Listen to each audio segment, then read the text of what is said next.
Welcome back to my Manhwa recap channel. If you enjoy my content, please subscribe and hit the bell icon. Don't forget to leave a comment with your feedback. Subscribe now and enjoy the recap. Musical notes form geometric shapes. The cassette music player is illuminated with a bright white light. It stands on a small brown table. Behind the player is a vase of flowers. Many men are standing in the room. They are all dressed in business suits. Behind them, on the wall, hangs a portrait of a gray-haired man. In the middle of the room there is a table covered with a white cloth. A girl in a torn dress lies on it. There are bloody stains on its hem. A man dressed as a surgeon stands near the table. Next to him there is a table with instruments and pistols. The man extends his gloved hand towards the metal tray. It contains scalpels, clamps, and scissors. The man comes closer to the table on which the girl is lying. The men who stand aside watch what is happening. The men stare ahead, beads of sweat running down their faces. The surgeon tilted his head down, wearing a mask over his face. He holds a scalpel in his hands, which he brings to the girl's leg. Some kind of melody is heard in the room. He closed his eyes and frowned slightly. The surgeon takes the clamp, which was lying on a metal tray. One of the men, who is wearing a black suit with a red tie, curls his mouth. He frowns and looks ahead with displeasure. He heads towards the table. Blood is flowing from the girl's leg. The surgeon performs some manipulations with it. The man opened his mouth wide and frowned. With his hand he pushes away the person who stands in his way. He loudly orders him to get out of the way. Someone presses a button on the record player. The man's eyes open wide. People look forward in shock, their mouths parted and their eyes wide. Beads of sweat run down their faces. The man glances nervously to the side. Near his head there is a scalpel, which is stuck into the wall. He gritted his teeth and bared his teeth in displeasure. The man leaned forward and clenched his hands into fists. He glares at the doctor, a bead of sweat running down his face. He calls the surgeon names, and he, in response, asks for forgiveness. The doctor turned his head to the side and looked back over his shoulder. He says that according to the agreement, extraneous actions are operationally prohibited. A man in a black suit clenches his fingers and looks at the doctor. He stands half-turned to the person and fearlessly examines him in response. The man loudly orders that something be done about this stupid song. The doctor asks if he doesn't know it's a sukiyaki song. The doctor raises his hand and extends his index finger. He starts saying something about any incident. The doctor still stands half-turned, extending his arm to the side. He says the first point states that he has complete control over the treatment.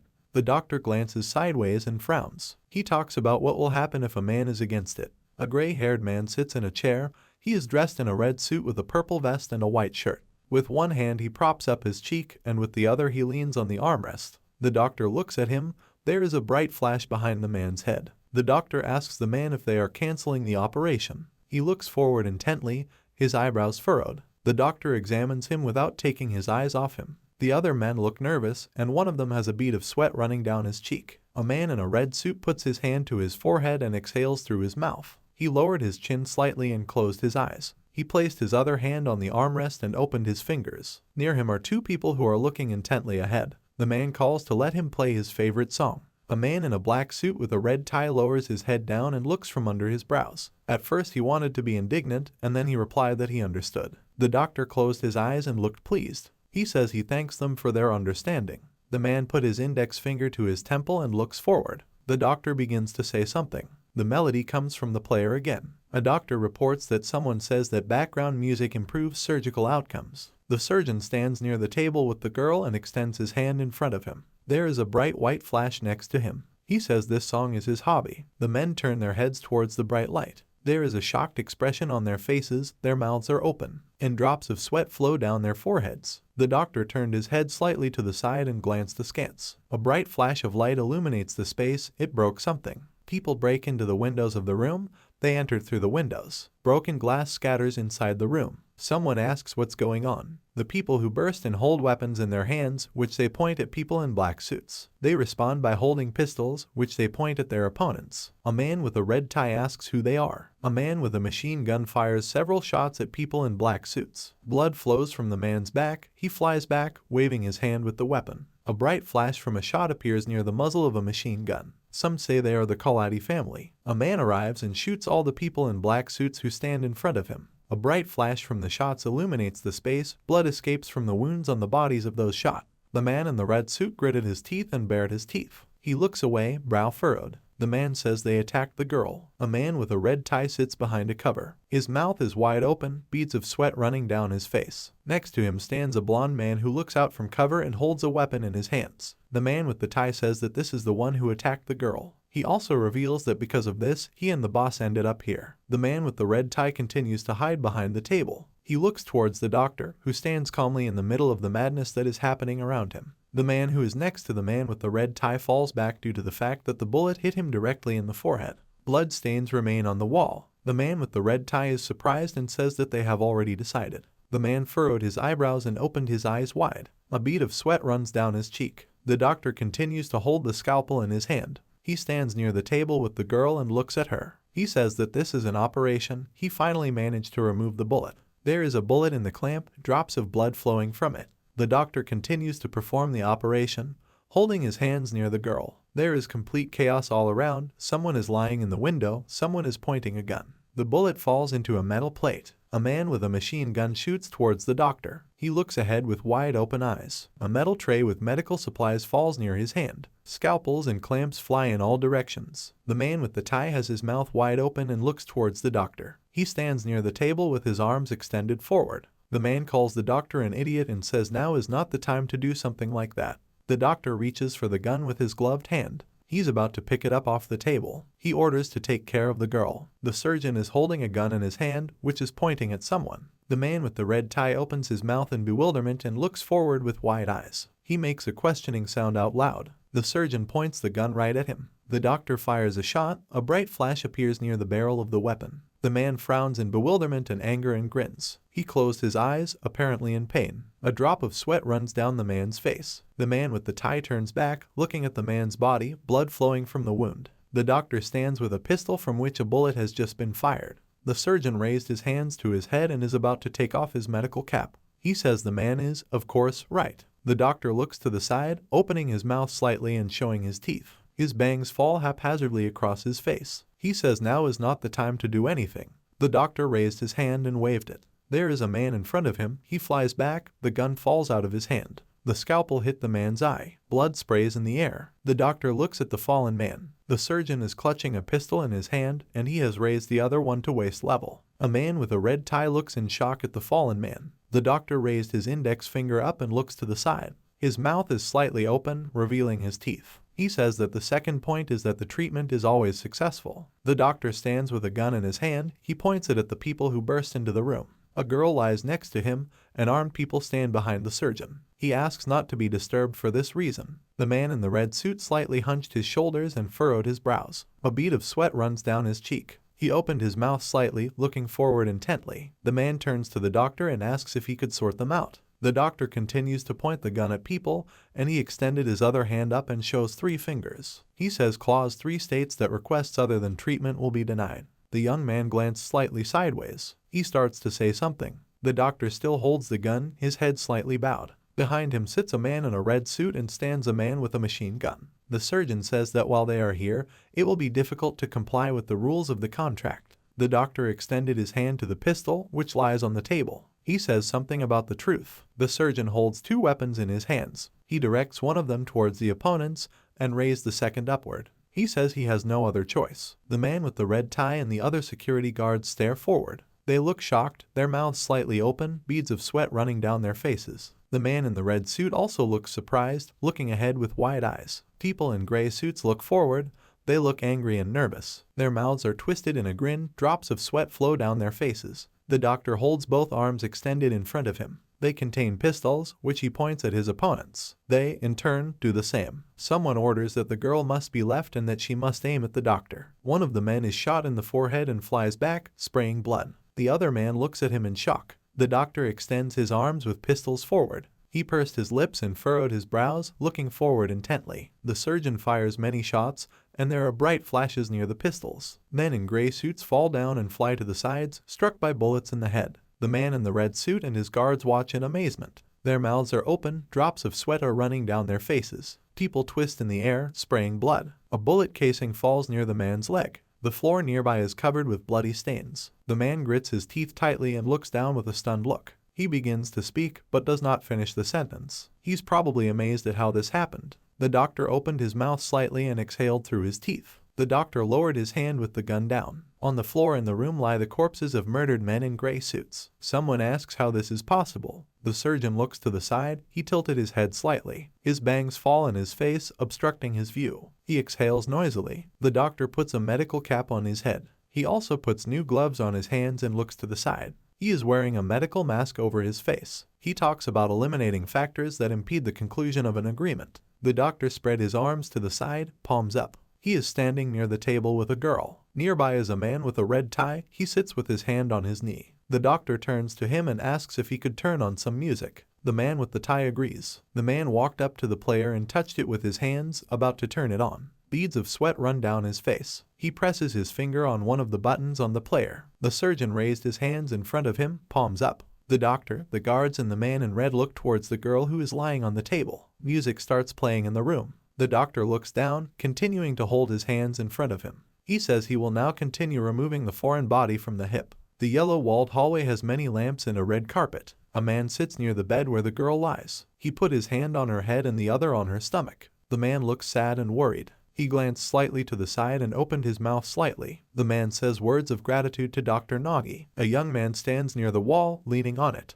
He crossed his arms over his chest, closed his eyes and smiled widely. A man sits on a chair, hunching his back and resting his hands on his legs. The doctor tells him that it is his job, no need to worry. The man looks away. He looks tired and sad. He says it's not for nothing that they call him the doctor in the black coat. He frowned and looked down. The man says that he wanted to ask the doctor for advice. The young man smiles widely, showing his teeth. His eyes are narrowed and he looks pleased. The doctor says he refuses. The man looks at him in shock, raising an eyebrow. The young man continues to stand near the wall, folding his arms over his chest. The man looks at him with his mouth parted. He says he hasn't said anything yet. The young man raised his hand and extended his index finger to his cheek. He continues to smile, narrowing his eyes. He agrees and says everyone says the same thing. A man sits on a chair with his shoulders hunched. Near him there is a bed on which a girl lies, covered with a blanket. The man says that he has accepted the existence of the Kolati family. He extended his hand to the girl's head. The man looks at her face, slightly covering his mouth. He says that they are the kind of people who even point bullets at girls who have nothing to do with them. The doctor continues to stand near the wall with his hands folded. The man removed his hand from the girl and glanced sideways in the direction of Dr. Nagi. The young man agrees and says that these are problematic people. He says he doesn't think an exclusive contract is bad for a doctor. The young man extended his hand forward and bent his little finger. The man looks in his direction from under his brows. The young man has opened his eyes and smiles slightly, holding his hand near his chest. He talks about point 4, which is to always put the patient's health first. He also communicates that it takes precedence over his own safety. The man leans his hand on his leg and puts his palm to his face. He tilted his head down as if it were a gesture of desperation. The young man watches him with a smile. The man exhales in disappointment and asks if there is any point in stopping this. The young man says that this is the case. The man got up and went to the table on which there was a bottle and some kind of container. The young man has moved away from the wall and is standing a few steps away from the man. He says that he understands. He will pay the doctor as much as he says. The young man thanked him and said that he managed to conclude a good contract. A man is holding a bottle of some kind of alcohol in his hand. In the second hand there is a glass with brown liquid. He asks the young man what he plans to do now. The man raised the glass to his mouth and takes a sip, tilting his head back slightly. The young man smiles, opens his mouth and looks at him. The doctor says that patients are waiting for him abroad, so he is leaving here. The man says that's good and asks what country the guy is going to. The man holds a glass near his chest and looks to the side. His eyes are wide open, in slight surprise. The young man closed his eyes and smiled with satisfaction. The plane flies in the blue sky, leaving behind white stripes. He landed at the airport in Japan. Cars are parked near the plane. One of them drives forward. The young man is dressed in a black suit and a red shirt. He has black glasses on his face. He holds the handle of the suitcase with one hand and puts the other in his pocket. Some say they will let you know when the boarding process is complete. The doctor glances sideways, his bangs fluttering slightly in the air. The light background smoothly flows into blue. The sign says about the case of a 58-year-old man. The young man walks forward, carrying a suitcase behind him. Near him there are many people who are in a hurry somewhere. The sign says that advanced type 3 stomach cancer has been detected. Dr. Tadeda Kikujo requested an operation using the Billroth method. The blue sky is visible in the gap between the roofs. The young man takes off his glasses. In his hands he holds a folder with documents. They show a photograph of a man and apparently his dossier. A young man examines documents. It is said that the appointed surgeon is the man's adopted son. The doctor opened his mouth slightly and looked down, raising his eyebrows. He asks about Kujonagi. Houses in the city are partially destroyed, and smoke rises from many roofs. Someone is holding a weapon with steam rising from the muzzle. The doctor looks forward, his eyes wide. The young man's teeth are clenched and his mouth is twisted in a grin. Tears are running down your cheeks. He points the gun at someone. The doctor informs him that if he hurts someone, he will kill him. A man in a green shirt looks forward, a small scratch on his cheek. He holds a cigarette in his teeth, the smoke from which spreads in the air. He laughs and asks the guy if he will really kill. The man says that the young man cannot even ask for a favor. A boy sits near a tree, resting one knee on the ground. In his hands he holds a machine gun, which he points towards the man. He stands at some distance from the guy and looks at him. Behind them are ruins of houses and plumes of smoke. The boy says that he only knows how to kill people. The man reports that this is very interesting. The guy looks up, a tear running down his cheek. The guy's face is covered with dust and dirt. The doctor raised his hand to his face and looks forward, continuing to squeeze the cigarette in his teeth. He says that he only knows how to cure. The guy asks him about the treatment. A man in a medical gown approached the boy and sat down on one knee. He pressed his hand to his chest, to the place where the heart is. The boy sat down on the ground, bending his legs, and continued to hold the machine gun in his hands. The man agrees and says that if the guy is interested, he will teach. The man looks down with a steady and confident gaze. He asks the boy to remember. The gray sky smoothly turns into bright blue. Snow-white clouds float on it. The man says that it is much more difficult to cure than to kill. The plane is standing on the takeoff pad. Near it there is a ladder and several cars. The doctor stands near a huge window in which the blue sky with clouds is reflected. There are many people around him. Someone stands waiting, and someone rushes forward. The young man purses his lips and looks forward. He looks calm and thoughtful. The guy's eyes open wide and he glances slightly to the side. Someone is calling his name. A man and a woman are rushing towards the young man. The man opened his arms as if he was going to hug the guy. The young man calls the man Kyosuke. He says it's good that he made it. The man looks forward. His mouth is slightly open and his eyebrows are raised. He looks happy and happy. This is the manager of the Kujo clinic. His name is Kyosuke Kawajishi. He says he's glad that the guy is doing well. Nagi and Kyosuke shake hands. They both smile and look pleased with the meeting. The young man says that a lot of time has passed since the preliminary exam. The man tells Nagi that he has matured very much. The young man looks behind Kyosuke. The guy has a wide smile on his face. The man turns his head and glances over his shoulder. Nagi says it's all thanks to the man. Then he asks who it is. The woman looks ahead. She looks a little nervous. Her mouth is slightly open. Her hair is pulled back into a high bun. She is a temporary doctor at the Kujo clinic. The woman's name is Kisaragi Yum. She introduces herself and says that she will be Nagi's assistant in tomorrow's operation. The woman holds her bag with her hand. She closed her eyes. The man turned his head slightly in her direction and smiled broadly. He says that Dr. Kisaragi Yum came from the university to help. The young man replies that everything is clear to him. Nagi closed his eyes and smiled, pursing his lips. He introduced himself and said that he was glad to meet you. Cars are driving quickly along the road. White clouds spread across the bright blue sky. Someone turns to Nagi and objects. A man sits behind the wheel. He looks in the mirror. He says he is sorry for the sudden question. The man makes the assumption that the young man has probably been abroad and asks if this is true. He is in the back seat of the car. The young man crossed his legs and leaned his elbows on the window. He responds in denial and says that it was the right time to leave this country. Nagi smiles, looking forward. His bangs fall in his face, getting in the way. He says that, first of all, this is a request from his teacher. The man holds the steering wheel with both hands and joyfully looks forward. The woman sits next to him and looks a little nervous, like she's not at ease. The man says that he is sure that the teacher will also be happy because he is still worried about what happened then. He also adds that it seems to him that the teacher was wondering whether to ask Nagi until the last minute. The woman glances sideways. Nagi looks out the window, mouth slightly open. He is wearing a seat belt. The young man speaks that his teacher took him in because the guy had no family. He also says that the teacher taught him the basics of treatment. Nagi tilted his head forward slightly. There is a slight smile on his face.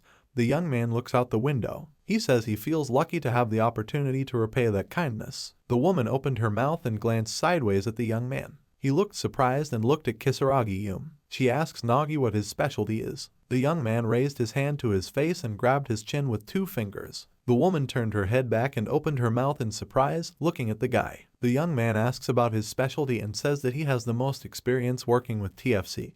Kisaragi Yum asks in surprise about triangular fibrocartilage and assumes that the young man is an orthopedic surgeon. The young man narrowed his eyes and raised his eyebrows, smiling. He extended his index finger, resting his other hand on the car door. He denies and says he is a tactical field medic. The girl opened her mouth wide and opened her eyes. A bead of sweat runs down her cheek. She asks again in amazement, as if not believing what she heard. The man looks ahead, watching the road. Kisaragi-Yum looks at him with his mouth slightly open. A bead of sweat runs down her cheek. The man says that Dr. Nagi used to be a doctor abroad. He adds that the young man used to provide medical care in countries where civil wars took place. A young man looks out the window with a slight smile. He says that there are many people whose lives were saved by his teacher. The young man opened his mouth slightly, showing his teeth. He glances sideways, his bangs falling on his forehead, getting into his eyes. He says he is one of them. The young man remembers how he sat and held a machine gun in his hands. And opposite him, a few steps away, stood a doctor. He remembers his words that if someone is sick, then there is no reason not to cure him.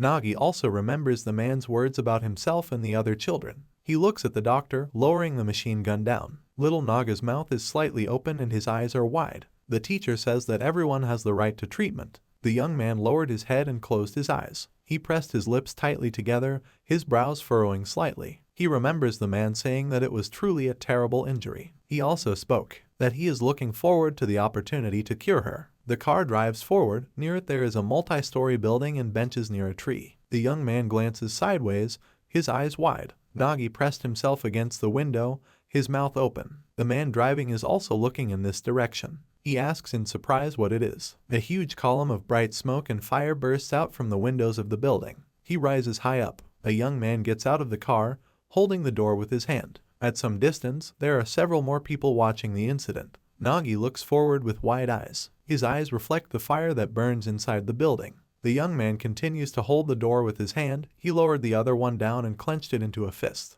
He opened his mouth slightly, considering what was happening. The fire is escaping from the building.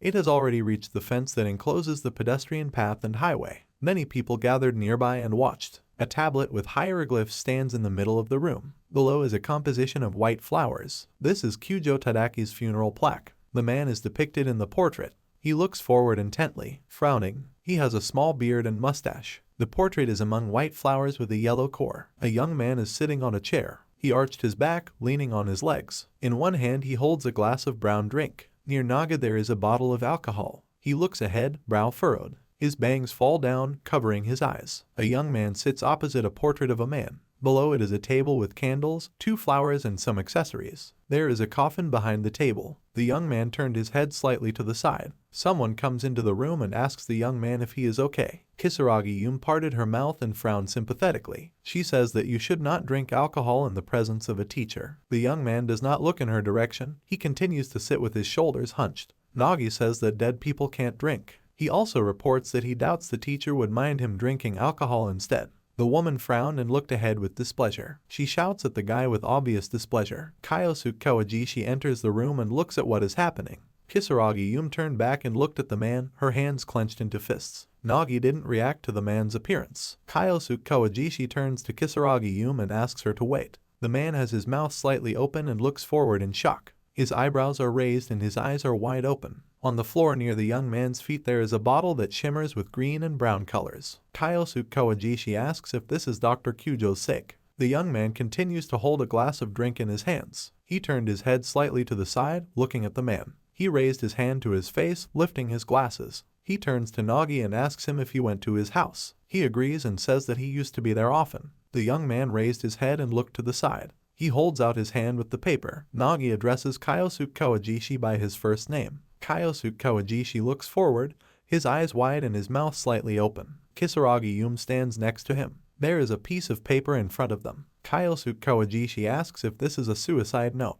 The young man lowered his head again, continuing to hold the glass of alcohol. Kisaragi-Yum looks down at him. Nagi says he probably knew he didn't have much time left. He also reports that it was sake that was on the table. The young man smiles, showing his teeth. He continues to sit with his head tilted down. Kyosuke Kawajishi looks at him from the side, the man's mouth slightly open. Nagi says that he never thought it would end like this. Kyosuke Kawajishi and Kisaragi-Yum stand slightly to the side and look at the young man. He holds the glass with both hands and looks at the floor. He says let it stay with you, the guy doesn't need it. Kyosuke Kawajishi opened his mouth wide and looked forward. A bead of sweat runs down his cheek. He says that this belongs to the young man. Someone opened the door to the room with their foot. There are many men standing outside the room, their faces hidden in the shadows. Kyosuke Kawajishi and Kisaragi Yume turn around. The man's mouth is slightly open, he looks amazed. The woman is also surprised by what is happening. Many men are standing at the door. In front is a man with a bald head, he smiles slightly. A scar runs down the left side of his face. Behind him stands a man wearing glasses, his entire face hidden in shadow. The rest of the people are impossible to see. The bald man asks if they are in the way. People walk inside with their hands in their pockets. Kyosuke Kawajishi quickly runs towards them. All the men are very tall and strongly built. Kyosuke Kawajishi apologizes and says that they are already closed. The wake is already over. Men pass him by. They don't even look at him. One of them holds a cigarette in his teeth. He placed his hand on Kyosuke Kawajishi's shoulder. He addresses Kyosuke Kawajishi as Mr. Secretary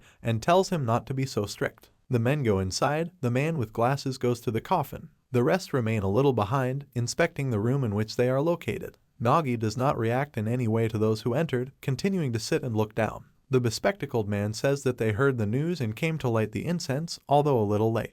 Nagi continues to sit with his head down. He glanced sideways and frowned slightly. The young man leaves what is happening without comment. A man blows cigarette smoke from his mouth. Kyosuke Kawajishi looks up, his mouth slightly open and his eyebrows raised. A bead of sweat runs down the man's cheek and he looks worried. The man with glasses turns to Kyosuke Kawajishi and says that he is sorry to say this. He lowered his chin and closed his eyes. One strand sticks out of his hairstyle and hangs freely from his forehead. He apologizes for the trouble and says he has good reasons too. The man looks away. His eyes sparkle red. This man's mouth is slightly open, showing tightly clenched teeth. He talks about selling the clinic and asks if they have thought about it. Kyosuke Kawajishi and Kisaragi Yume look at this man who is standing near the porter. He turned back, looking at the woman and the man. Nagi continues to look forward, raising his head slightly. He asks about the sale. The woman clenches her hands into fists and raises one in front of her. She looks angry and dissatisfied. Nagi is sitting behind her and Kyosuke Kawajishi is standing. He confirms and says that these guys are forcibly trying to buy this land. Kisaragi Yume also says that they have been pursuing the doctor and the clinic for a long time. Kisaragi Yume opened her mouth wide and frowned, looking forward with dissatisfaction and anger. She says they must be behind this incident. Kyosuke Kawajishi stands with his legs spread wide and his hands clenched into fists. Standing next to him is Kisaragi Yume, who pressed her hand to her chest. They look at the man who turned towards them. He says it's so rude. The man looks forward. There is a slight, smug smile on his face. He says that if there are no heirs, then the only option is to sell. Kyosuke Kawajishi looks ahead, pursing his lips. His eyes are hidden behind glasses. Behind the man stands a girl and a man from those who came with this man. The man asks Kyosuke Kawajishi if he is telling the truth. The man lowered his head and seemed to shrink all over. The men stand next to him and seem to suppress him. He stammers and says that he is just an employee and does not have the authority to decide what to do with the clinic. The bald man swings his arm and lands an elbow strike in the face of Kyosuke Kawajishi. The older man flies back, his glasses flying into the air. The man with glasses smiles contentedly looking at this. Nagi glances sideways, his eyes wide open. Kisaragi Yume presses her hands to her mouth in horror. Her eyes are wide open, beads of sweat running down her face. Kyosuke Kawajishi lies on the floor among the chairs. A bald man heads towards him, waving his fists. The bald man raised his hand to chest level and looks forward with a wide smile on his face. He apologizes to Kyosuke Kawajishi and says, "What it seems." A fly landed on his face. Kisaragi Yume puts his hands to his mouth as he stands next to Nagi. The woman grins displeasedly, gritting her teeth and frowning. She looks both nervous and very angry, with a bead of sweat running down her face. The bald man turned his attention to the woman. He looks down at her. There's a wide smile on his face. He is surprised and asks what kind of look is this. The man touches her face with his hand, squeezing tightly and clearly causing pain. Kisaragi Yume reaches for his wrist, trying to stop him. He asks her if this is not wonderful. Tears flow from Kisaragi Yume's eyes, and she looks forward with furrowed brows. The bald man is amazed and says that she is a very strong woman.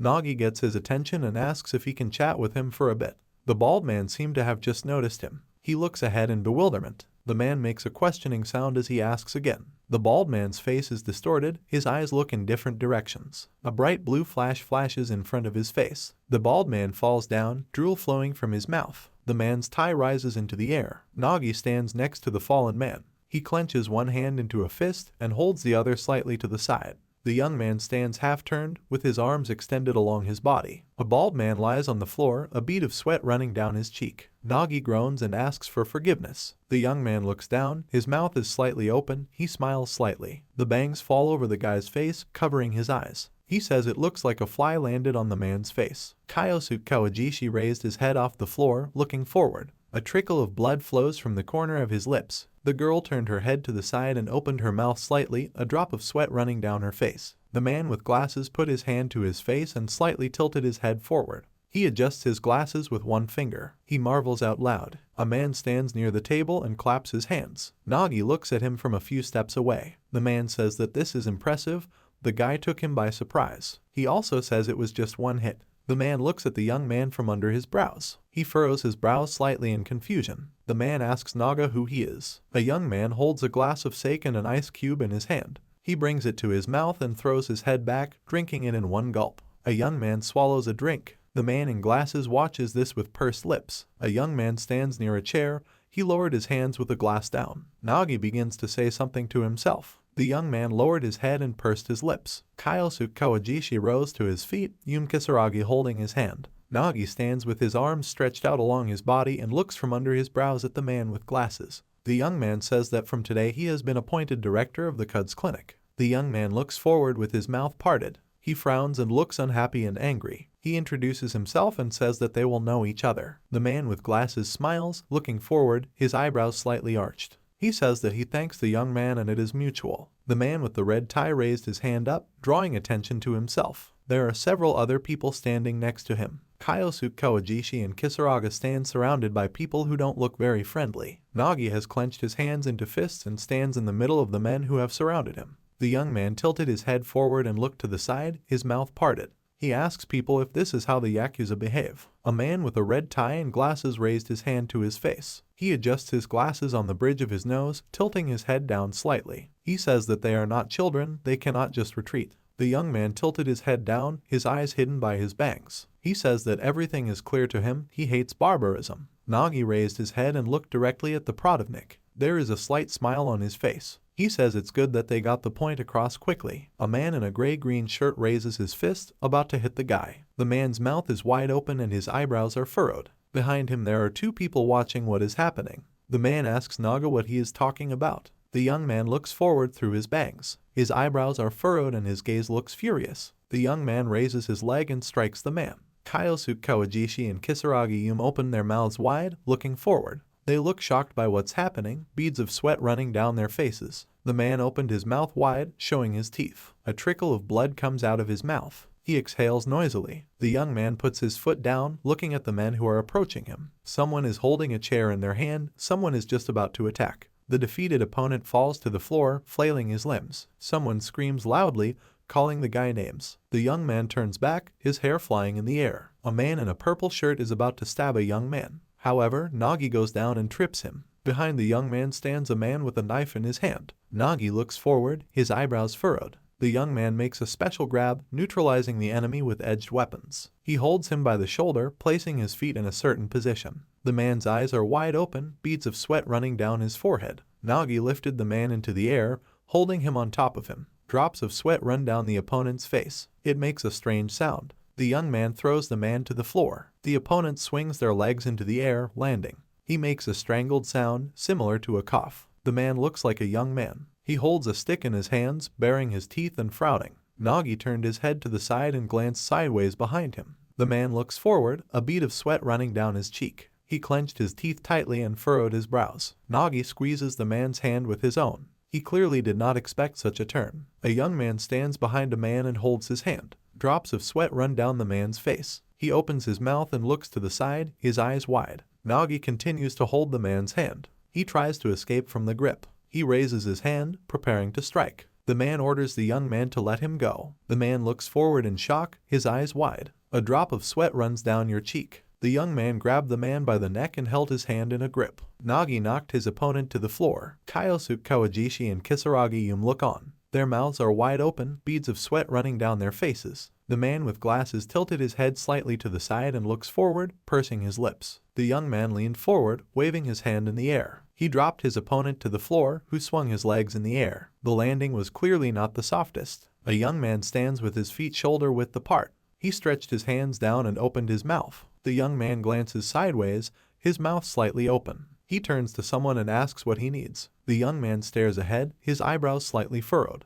He opened his eyes slightly and examined his opponent with complete self-confidence. A man with a red tie stands behind him and looks at the guy's back. Nagi asks if that's all. His opponents noisily draw to attention. Nagi looks over his shoulder, his hand clenched into a fist. In front of the guy lie defeated enemies, chairs are scattered in a chaotic manner. Kyosuke Kowajishi and Kisaragi Yume stand nearby and watch what is happening. A man with a red tie looks at Nagi. He marvels out loud and says that it's not like defeating Kazaki was an accident. The man raised his hand to his mouth and adjusted his glasses on the bridge of his nose. His mouth is slightly open, revealing his teeth. He asks the young man if he understands. The man stares ahead, his red eyes filled with cold rage. He asks the young man if he understands who is standing in his way. Nagi looks to the side, turning his head. His mouth was slightly open and his eyebrows furrowed slightly. He asks the man if he understands that they killed the young man's adoptive father. Two men are standing in the open doors. One of them points his hand towards the exit.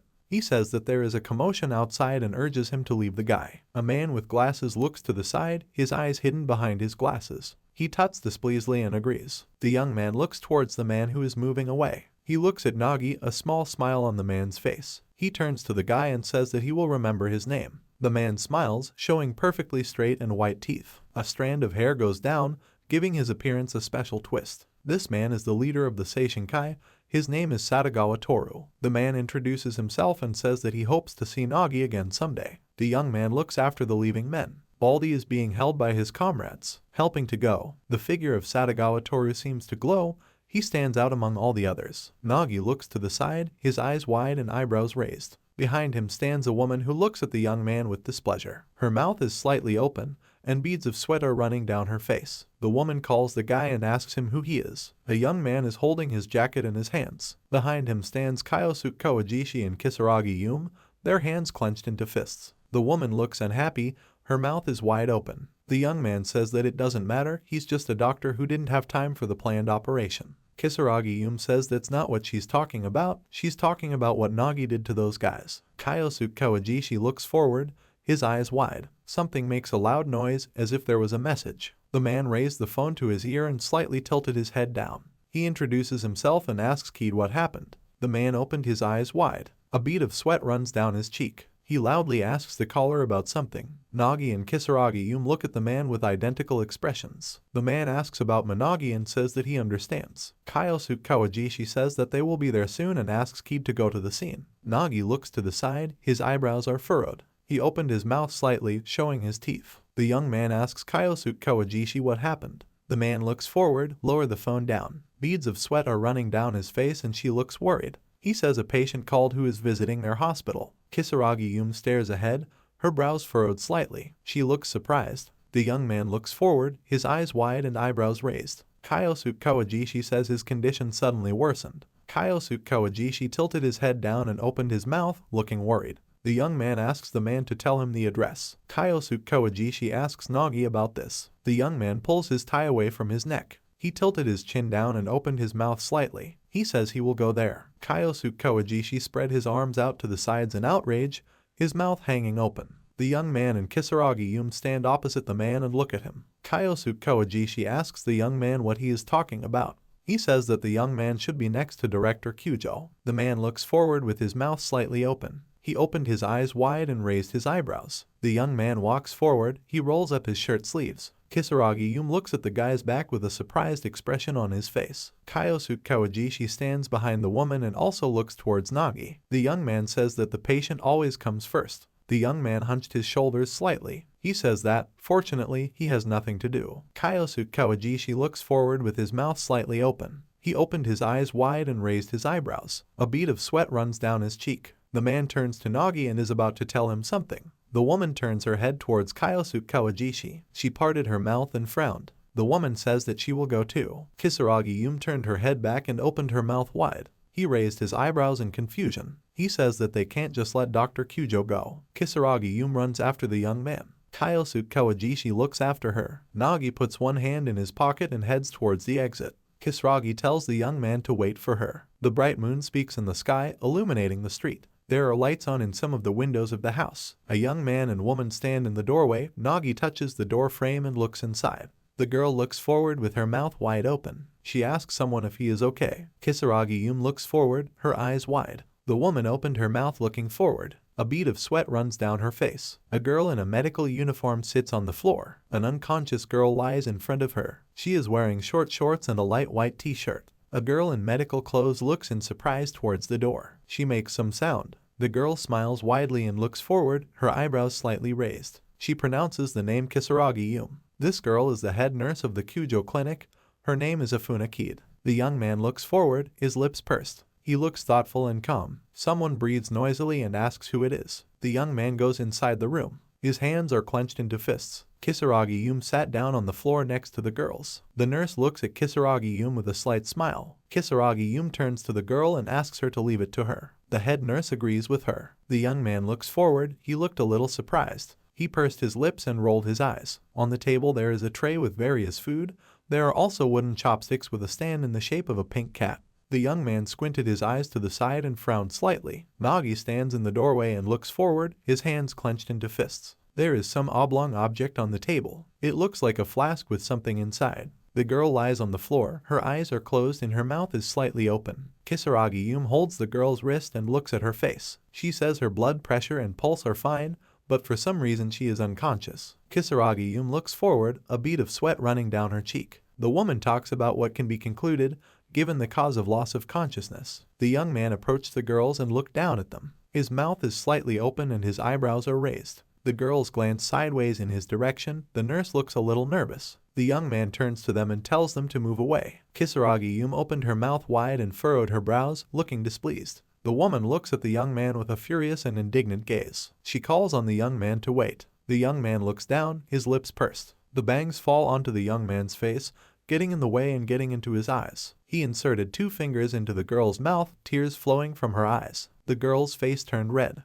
The nurse looks on in shock, her mouth wide open and her eyebrows raised. Kisaragi-Yume gritted her teeth and looked displeased. She raised one eyebrow and bared her mouth. The woman looks at the young man, her mouth wide open. She furrows her eyebrows and looks very indignant. The nurse clenched her hands into fists and put them to her mouth. Nagi continues to extend his hand to the girl. She twitches her legs. Kisaragi-Yume tells the young man to stop and asks what he is doing. The woman looks very angry and nervous. Her brows are furrowed and her mouth is wide open. A bead of sweat runs down her cheek. She yells at Nagi not to be a fool. The young man put his hand on his knee and looks down at the girl. Kisaragi-Yume looks at Nagi with wide eyes. She rests her hands on the floor with her shoulders slightly hunched. The girl makes some sound. Kisaragi-Yume looks down, a bead of sweat running down her cheek. She asks about that. What's happening? The girl opened her eyes and looks forward. He exhales noisily through his mouth. The girl lies on the floor with her hands folded on her stomach. She looks at the nurse who is sitting behind her head. The young man put one hand near the girl's leg and looks at her. The nurse calls the girl's name. Her name is Managi. She responds questioningly by saying her name. The young man smiles widely and slightly narrows his eyes and looks at the girl. She glances sideways in his direction, raising her eyebrows slightly. Tears are flowing from her eyes and she looks lost.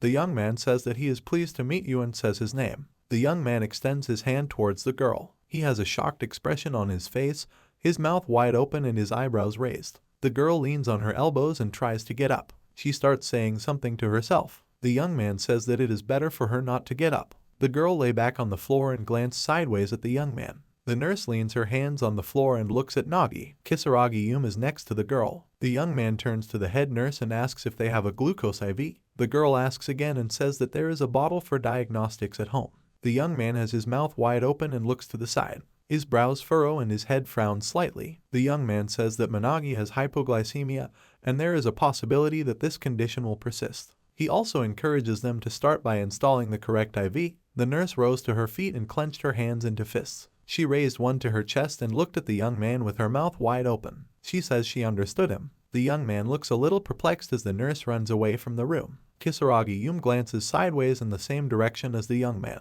The nurse says she will start preparing now. The door to the room closed. The woman pursed her lips and tilted her head slightly to the side. She frowns and looks ahead. A bead of sweat runs down her cheek. She looks at the young man. Nagi sits with one knee on the floor. He put his other hand on his leg. He looks serious and calm. The woman turns to the guy and asks what it was. She clarified about the girl's mouth. The young man narrows his eyes and looks ahead. He closed his eyes and smiles widely. The young man raised his hand up. There is a pack. He says this is it. The woman has her mouth wide open and looks forward in shock. A bead of sweat runs down her cheek and her eyebrows are raised high. A young man stands near the kitchen and does something there. Kisaragi sits on the floor next to a girl who is lying on the floor. The young man says that the food was not touched and there was insulin on the table. He reports that this is why he assumed it was hypoglycemia. The girl looks up, her eyebrows are furrowed and her mouth is slightly open. She looks unhappy. The woman says that judging by the reaction, it looks like hypoglycemia, but it is necessary to distinguish between hypoglycemia and loss of consciousness. She asks the young man if he shouldn't measure his blood sugar before treating him. Nagi raised his hand and put his index finger to his cheek. There is a wide smile on his face. His eyes are closed. He says that it is true that he did not practice medicine under good conditions. The lights are on in several apartments of a multi-story building. The young man says that even if there were other factors, honey would not cause any problems. The woman says that is not the problem. On a black background there are golden hieroglyphs and a circle with some kind of sign in the middle. This is the Seishinkai icon. This hieroglyph is located on some surface. Behind it there are swords. A man holds his hand on a man's head, pressing his face into the floor. The man with the beard looks unhappy. He has his mouth slightly open and looks down at the man. He turns to Sadagawa Toru and asks why he returned here after being humiliated by the pathetic people. The man frowns and grins slightly. Veins bulge on his head. This is the chairman of Seishinkai. His name is Kai's Takashi. The man asks Sadagawa Toru how he plans to make amends. Kai's Takashi continues to hold Sadagawa Toru face down. Standing behind is a man with a bald head, wearing a white shirt and black tie. Beads of sweat run down his face. He turns to his father and asks him to wait. A bald man with a scar looks forward nervously. His teeth are clenched tightly and his mouth is twisted into a grin. He says it's his fault.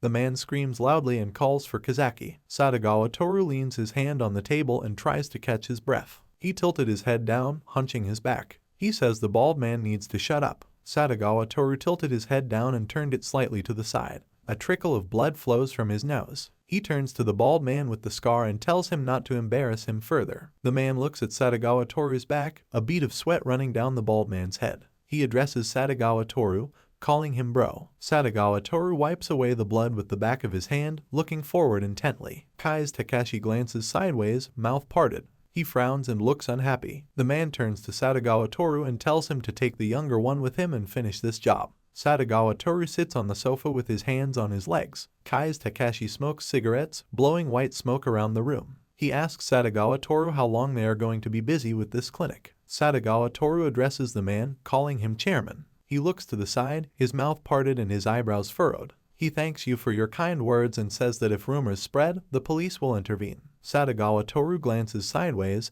his eyebrows furrowed deeply. He says it would be terrible for them. Kai's Takashi holds a cigarette in his hand, smoke spreading through the air. He looks unhappy, his mouth is slightly open. He says he has already done preparatory work with the police, thanks to someone. He also tells them that they should just keep quiet and get the guys together. Sadagawa Toru and a bald man in a white shirt look forward. It is clear from their faces that they are experiencing severe shock. Kai's Takashi smiles widely, showing his teeth. Nagi stands near the girl's bed, which is covered with a blanket. Nearby is a nurse and Kisaragi.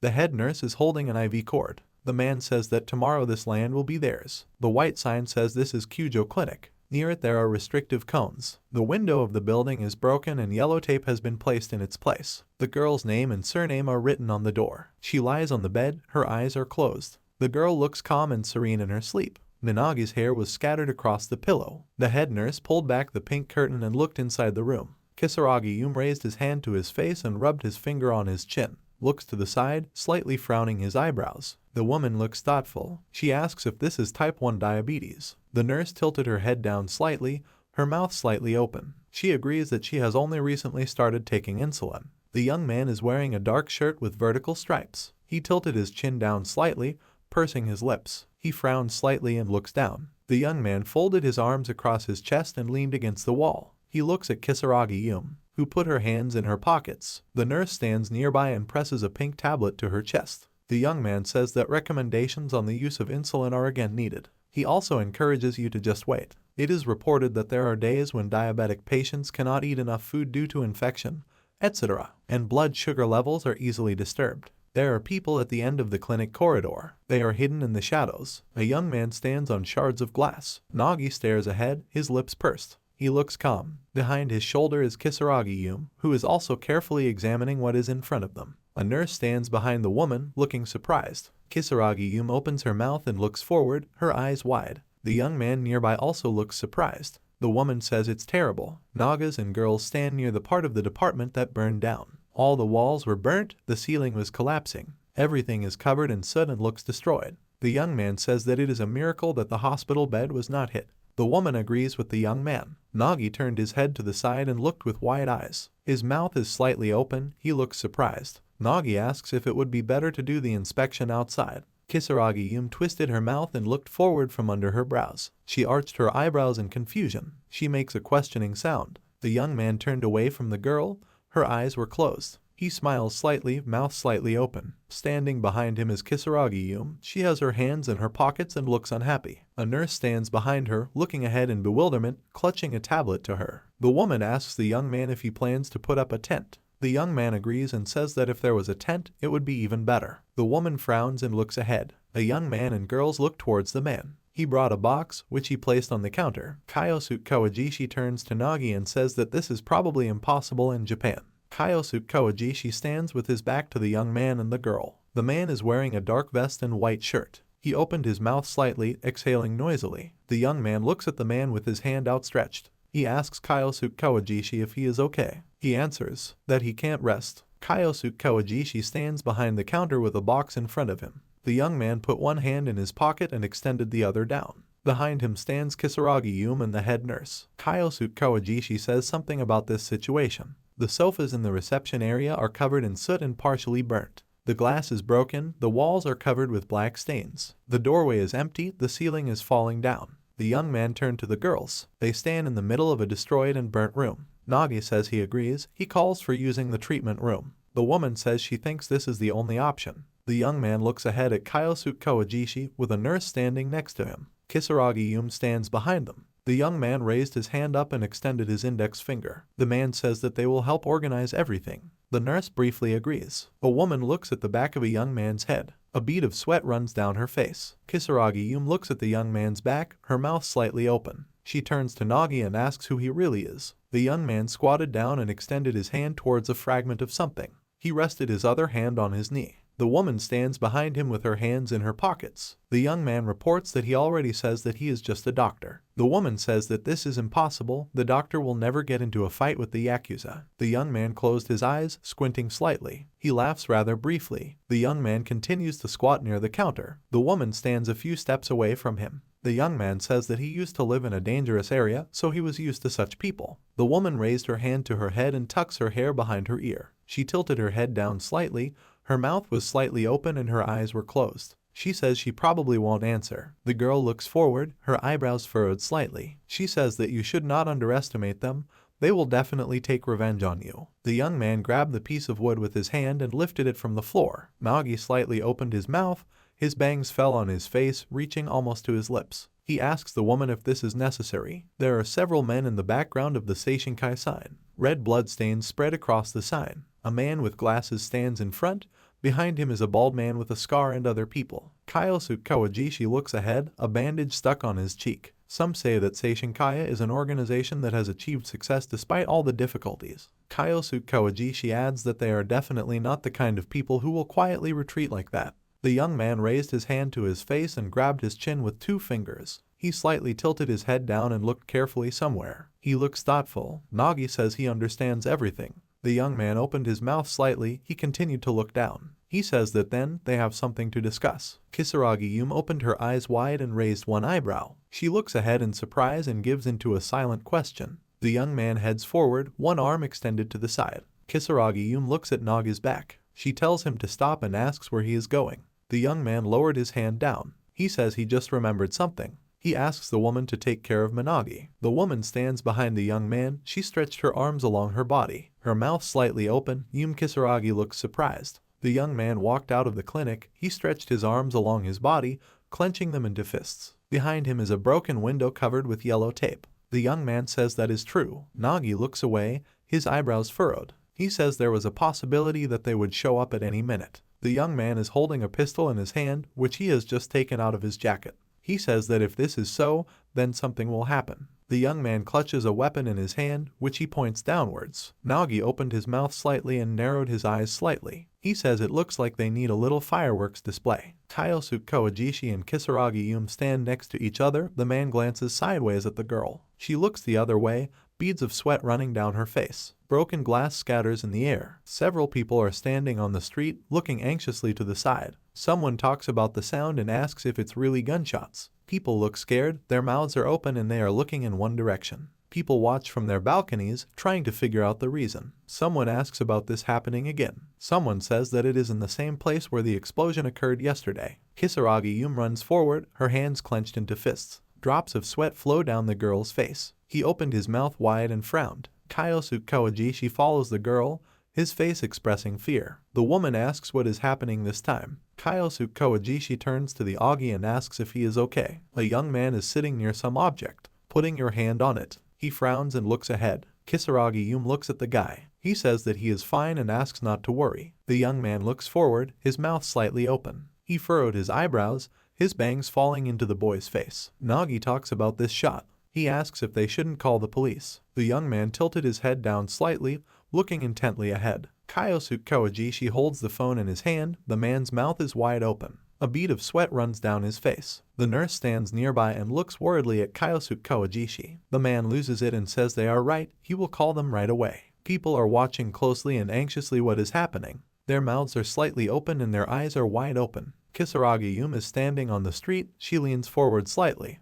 Someone is filming what is happening on their phone. The woman says that there are already so many curious people. The woman looks forward, a bead of sweat running down her cheek. Someone addresses her by name. The woman looks forward, pursing his lips. Her eyes are wide and her eyebrows are raised. Someone put a hand on her shoulder. Someone says that he has urgent business, but he is forced to leave. The woman glances sideways. He raised his eyebrows and sweat flowed down her forehead. He turns to the young man and asks him to stop. The girl turned back and looked at the crowd of people who had gathered near the clinic. The girl opened her mouth wide and opened her eyes. Kisaragi Yume stands in the middle of the crowd and looks at the people who have taken out their phones. Someone addresses her, mistakenly calling her Dr. Cuts. A man blows a bubble from pink bubblegum. Two people are standing near the glass doors. One is holding a cigarette in his mouth, and the other has just burst a bubble. A black car is parked near the building. There are many people in business suits nearby. Someone shouts loudly, attracting attention. Kai's Takashi looks forward with displeasure,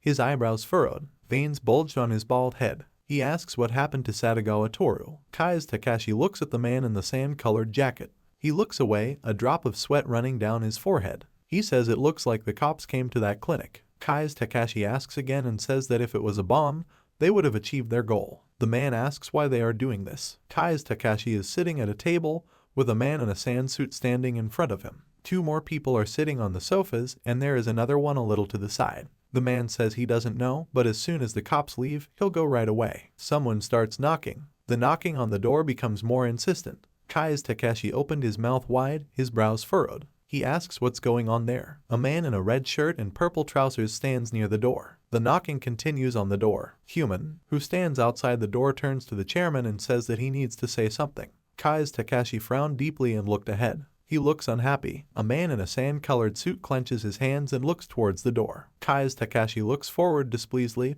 leaning his hands on the table. He calls to come in, and the second man loudly pronounces words of agreement. The man holds his hand on the door handle. He's going to turn it around. A man in a red shirt stands near the wall next to the door. Beads of sweat run down his face. A man in a sand suit opened the door, beads of sweat running down his face. He exhales loudly and a little surprised. The man who is standing outside the door looks down. He looks worried. He asks him what's the matter. A man in a sand-colored suit looks forward, his mouth wide open. The man who arrived rolled his eyes upward. He begins to fall down. The white background fades into black. Behind the man stands Nagi, who holds the man in front of him. The young man looks forward with a gaze, his face hidden in the shadows. The man looks forward, his eyes wide. He starts to say something, but doesn't finish the sentence. Nagi punches a man who is wearing a sand-colored suit. Blood sprays in the air. It hits the door, leaving a huge stain. A young man entered the room. Two unconscious men lay in front of him. Everyone else is alert, tense and ready for battle. A pool of blood flows from under the head of the defeated man. The men look forward, their teeth clenched tightly, looking surprised and shocked. Drops of sweat run down the men's faces. Kai's Takashi looks forward, his eyes wide. He furrowed his brows, a bead of sweat running down his cheek. The young man raised his hand to his shoulder, shaking off a speck of dust. He says words of apology for the sudden visit. The young man walked inside the room. He smiles widely, narrowing his eyes. All men who are in the room are on alert. Nagi says that he heard that the Seishinkai office is here. Kai's Takeshi looks forward, his eyes wide. He looks startled. The young man looks cute. He has closed his eyes and smiles, showing his teeth. He asks where Chairman Kai's Takeshi is. A man sits at a table, leaning one hand on the surface. He looks forward at the young man. The men sitting on the sofas leaned forward and tensed. They are waiting for a fight, beads of sweat running down their faces. Kai's Takeshi says it's him. The young man says that everything is clear to him. This simplifies the task. The man looks away, his mouth wide open. He looks unhappy and angry. Kai's Takeshi asks how he got inside and says that there are a lot of people outside. The door is closed again. The young man agrees and says that he entered through the front door. The young man looks forward, his eyes narrowed, a slight smile on his face. There are several men standing behind the guy. The young man says that they were all very friendly and greeted him warmly. A man in a black suit with a red shirt lies on the floor. A drop of blood flows from the corner of his lips. There are several corpses of guards near the building. Some are sitting near the car, but most are lying on the asphalt. On the stairs, inside the house, there are several more corpses of guards. One of them lies near the front door. There are also several corpses on the second floor. Kai's Takeshi looks forward in shock, a bead of sweat running down his forehead. He asks the guy about what happened. The man looks forward, his eyebrows furrowed. He looks at the young man from the side. The man tuts displeasantly. He swings his hand, which is clenched into a fist. The man is about to hit Nagi. He asks the guy if he's kidding. The young man tripped the man. He flew forward, clearly surprised by this. A young man stands over a man who has landed on the floor. The guy's hand is clenched into a fist. He looks pleased. The man grimaces with displeasure, clenching his teeth. Nagi looks forward with his mouth parted. His eyebrows are raised slightly and his bangs fall across his face, obstructing his vision. He says that it has to be like this. The young man clenched his hands into fists and stands in the middle of the room. There are blood stains on the wall behind him. The young man says that he just wanted to talk to the chairman. The young man looks intently to the side, his mouth slightly open. He furrows his eyebrows and looks serious. He says he feels it's best to listen to his body. Kai's Takeshi looks away, his teeth clenched tightly. The man lying on the floor raised his head up. He drawls out loud through his teeth. A man holds a knife in his hands, which sparkles brightly. A young man looks down at a man. He rushes at the guy, intending to stab him with a knife. The young man's eyes are wide open. Nagi holds a knife in his hand, which he plunged into the eye of his opponent. He glances sideways at him with the calm gaze of a confident man. The young man lowered the man to the floor, continuing to hold the handle of the knife. A large pool of blood appeared on the floor. The guards look forward in shock, sweat running down their faces. They are talking about a young man. Nagi turned his head to the side and opened his mouth. He asks who will be next. The guards stand in front of Kai's Takeshi's desk.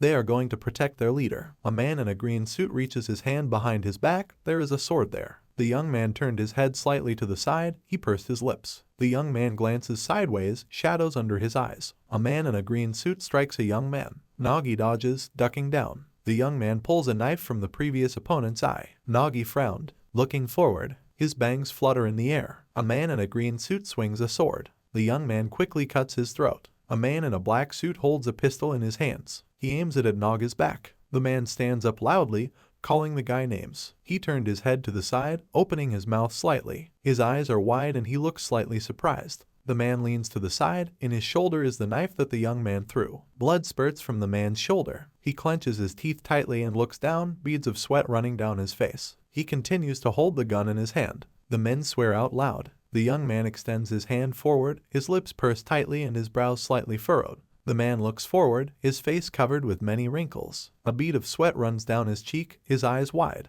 The young man leaps forward, grabbing the man and stabbing him. His head jerks back and blood spews from his mouth. The young man took the man's gun and glanced sideways. The man landed on the sofa, blood spraying in all directions. The young man took the pistol apart and threw them down. Another guard runs towards the young man. He raises his hand, intending to hit the guy. Nagi intercepts the man and raises his hand to strike. The man has a shocked expression on his face and looks alarmed. The young man hits the man with his fist. With his other hand he holds his jacket. The man's mouth is wide open and his eyes are rolled upward. The young man glances sideways, his eyebrows intent. The bangs fall over the young man's face. A blond man in filto trousers runs forward, clutching something metal in his hand. The young man dodges the man, moving to the side. The man frowned, wrinkles appearing between his eyebrows. Drops of sweat run down your face. The young man moves forward rapidly. He glances sideways at the man. He lies on the floor, a knife glistens in his hand. The man lets out a loud scream. Nagi holds his head with both hands, squeezing tightly. The man looks down, beads of sweat running down his cheek. The young man makes a sharp movement with his hands. Blood spews into the air from a man who is standing on the floor in a dog pose. Takashi looks at what is happening with noticeable surprise and shock.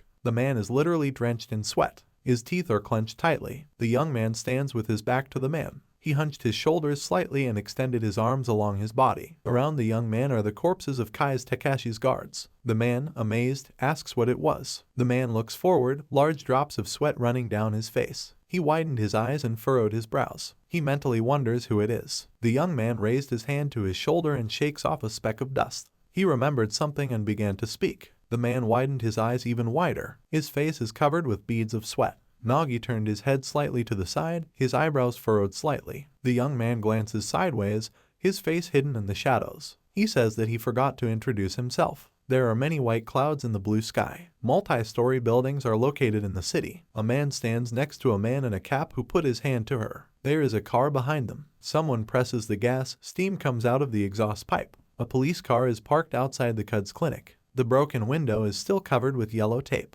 A man with a scar looks in the mirror at this car. Satagawa Toru and a bald man with a scar are sitting in a car. Satagawa Toru is holding a cigarette in his hand and is currently taking a puff. A man with a scar leans his hand on the car door. He says it looks like the police are leaving. Satagawa Toru agrees with him. The man exhales steam through his teeth. The man looks forward. His eyes are slightly narrowed. A strand of hair still breaks out of his hairstyle. The bald man leaned forward, examining something. His mouth is slightly open and his eyes are wide. Satagawa Toru leaned back on the chair and looked somewhere, his chin slightly lowered. A man holds a cigarette in his hand. Satagawa Toru's eyes are hidden behind glasses. Baldy asks Satagawa Toru what's wrong. A bald man with a scar calls Satagawa Toru brother. Satagawa Toru looks ahead. He looks very tired. There are large dark bruises under his eyes. He asks the bald man if this seems strange to him. The bald man with the scar turned his head slightly to the side, his mouth slightly open. He examines the man sitting next to him. Satagawa Toru opens his mouth and looks forward.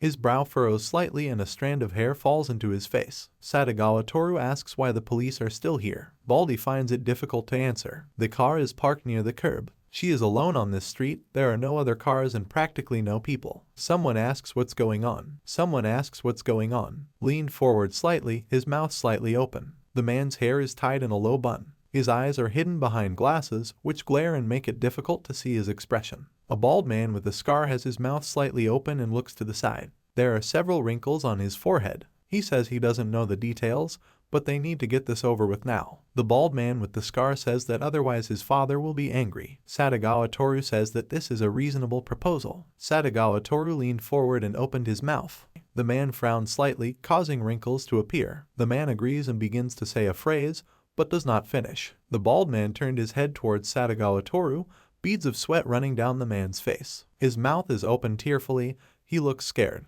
A bald man with a scar says that he said it was his father. Satagawa Toru denies him. A man holds a phone in his hand. A call from some unfamiliar number is displayed on the screen. Satagawa Toru says it's an unknown number. The man frowns and looks ahead. His eyes are narrowed and he looks unhappy. Satagawa Toru holds a white phone in his hand. He puts it to his ear to answer the call. The man has his eyes wide open and looking forward, his mouth slightly open. Someone says that they haven't seen each other for a long time. The man looks away, beads of sweat running down his face. Satagawa Toru says this in a voice.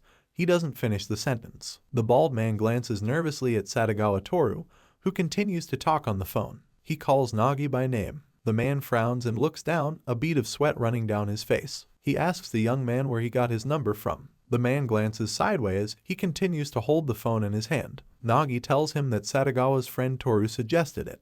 The bald man looks very nervous. He looks at Satagawa Toru and expects something. Satagawa Toru asks about his friend. The man holds the phone near his ear with his index finger extended. The young man says that he is a very kind person. Also, Nagi contacts Satagawa Toru and says that his friend kindly gave him contact information. The man seemed to lower his head a little lower. Nagi reports that his friend says he has something to say. Satagawa Toru frowns, looking ahead. A bead of sweat runs down his cheek. Satagawa Toru purses his lips and looks forward as he continues to hold the phone in his hand. Someone contacts Satagawa Toru and says the raid is cancelled. Satagawa Toru leans forward, his mouth open wide, and he looks very nervous. Satagawa Toru asks if this is the chairman. Satagawa Toru asks why he apparently did this. The sentence was not completed. Satagawa Toru and the bald man are sitting in the car. Satagawa Toru continues to talk on the phone. Kai's Takashi says it doesn't matter. He repeats it one more time. Kai's Takashi opened his mouth slightly, revealing even teeth. He starts talking about cuds and denies it. A young man holds the barrel of a gun near Kai's Takashi's head. He says they need to stay away from Dr. Kyujo's clinic. The young man looks down, his bangs get in the way and get into his eyes. Nagi orders the man to hurry up. A young man and a man are in a room among a huge mountain of corpses. Kai's Takashi says that the order must be carried out right now. The city has a large number of multi-story buildings. A bright blue sky with white clouds hangs above them. A black car is driving down the road at quite a high speed. A young man is standing at a pedestrian crossing. He has his hands in his pockets. Someone in the car turns to Wrath and asks what's wrong with his father. A bald man with a scar and Satagawa Toru are riding in a car. A man with glasses tilted his head forward and looks forward from under his brows. He holds a phone in his hand. He is talking to someone, but looks serious. The bald man, in turn, is clearly worried, drops of sweat running down his face. Satagawa Toru says that he can't get through, he's already on his way to the office. The man looks forward, he looks angry, his eyebrows are furrowed, a vein is bulging on his forehead. He swears and turns to someone, saying that person did it after all. The car quickly drives forward, overtaking a friend. Satagawa Toru mentally says the name Nagi Kyujo. A man hands the phone to a bald man with a scar. Drops of sweat are running down his head. He is clearly nervous. The phone makes repetitive sounds. A man holds a phone in his hand and swipes his finger to answer the call. Nagi Kyujo holds a gun near the man's head. The young man reaches under his jacket with his other hand, putting something away. A man with a bald head raised his hands up and lies face down on the table. He asks to wait and asks Nagi Kyujo who he is. Nagi Kyujo looks down with his mouth slightly open. His bangs fall across his face, getting in the way and getting into his eyes. The young man introduces himself by his full name. A man with a black beard looks nervously to the side, a drop of sweat running down his cheek. He asks if the guy is talking about cuds. The man continues to hold his hands palms up. Nagi Kyujo also holds the barrel of a gun near the back of his head. The man says that means this guy is the new director. The man looks forward from under his brows.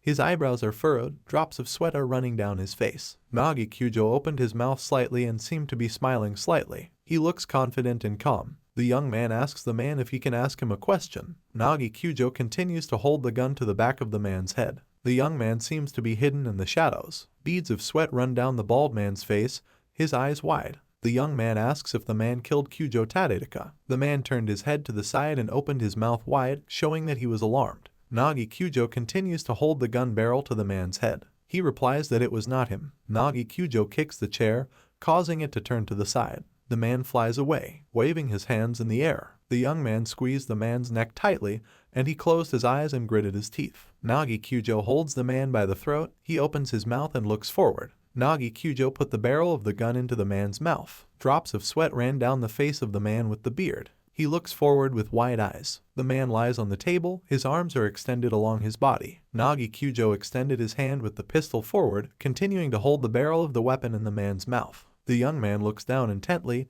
his bangs falling across his face, slightly blocking his view. He asks again if this is true. Nagi Kyujo says that he will ask again, so the man needs to think carefully before answering.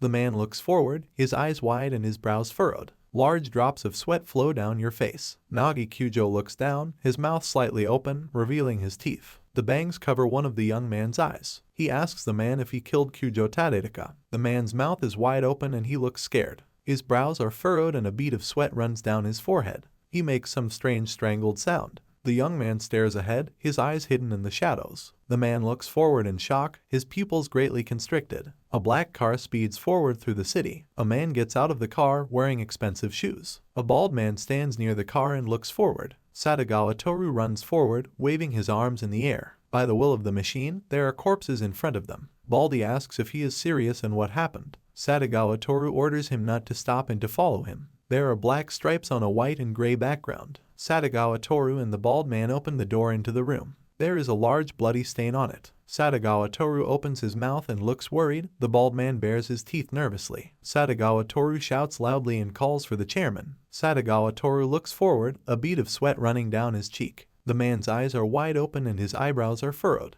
The men are standing in the doorway with a huge number of corpses around them. Satagawa Toru holds a pistol in his hands. The man leans forward slightly. He looks at the chairman. His eyes are blindfolded with a white cloth, and beads of sweat are running down the man's face. Someone swears loudly out loud. Satagawa Toru walked up to the chairman and held on to the back of his chair. A bald man stands near the table with his hand on it. Satagawa Toru turns to Kazaki and asks him to help. He agrees. There is a bottle of alcoholic drink on the table and a glass with it next to it. The chairman brings the glass to his mouth and is about to take a sip. Satagawa Toru and Kazaki stand in front of the table of the chairman, who has his hand to his forehead. He loudly tries to catch his breath. Satagawa Toru looks forward, clenching his teeth and baring his teeth in rage. His eyebrows furrow slightly. He pronounces Nagi Kyujo's last name. The chairman sits at the table with his head down and his hand covering his eyes. Satagawa Toru is facing the entrance of the office, his mouth slightly open. Kazaki looks at the bespectacled man,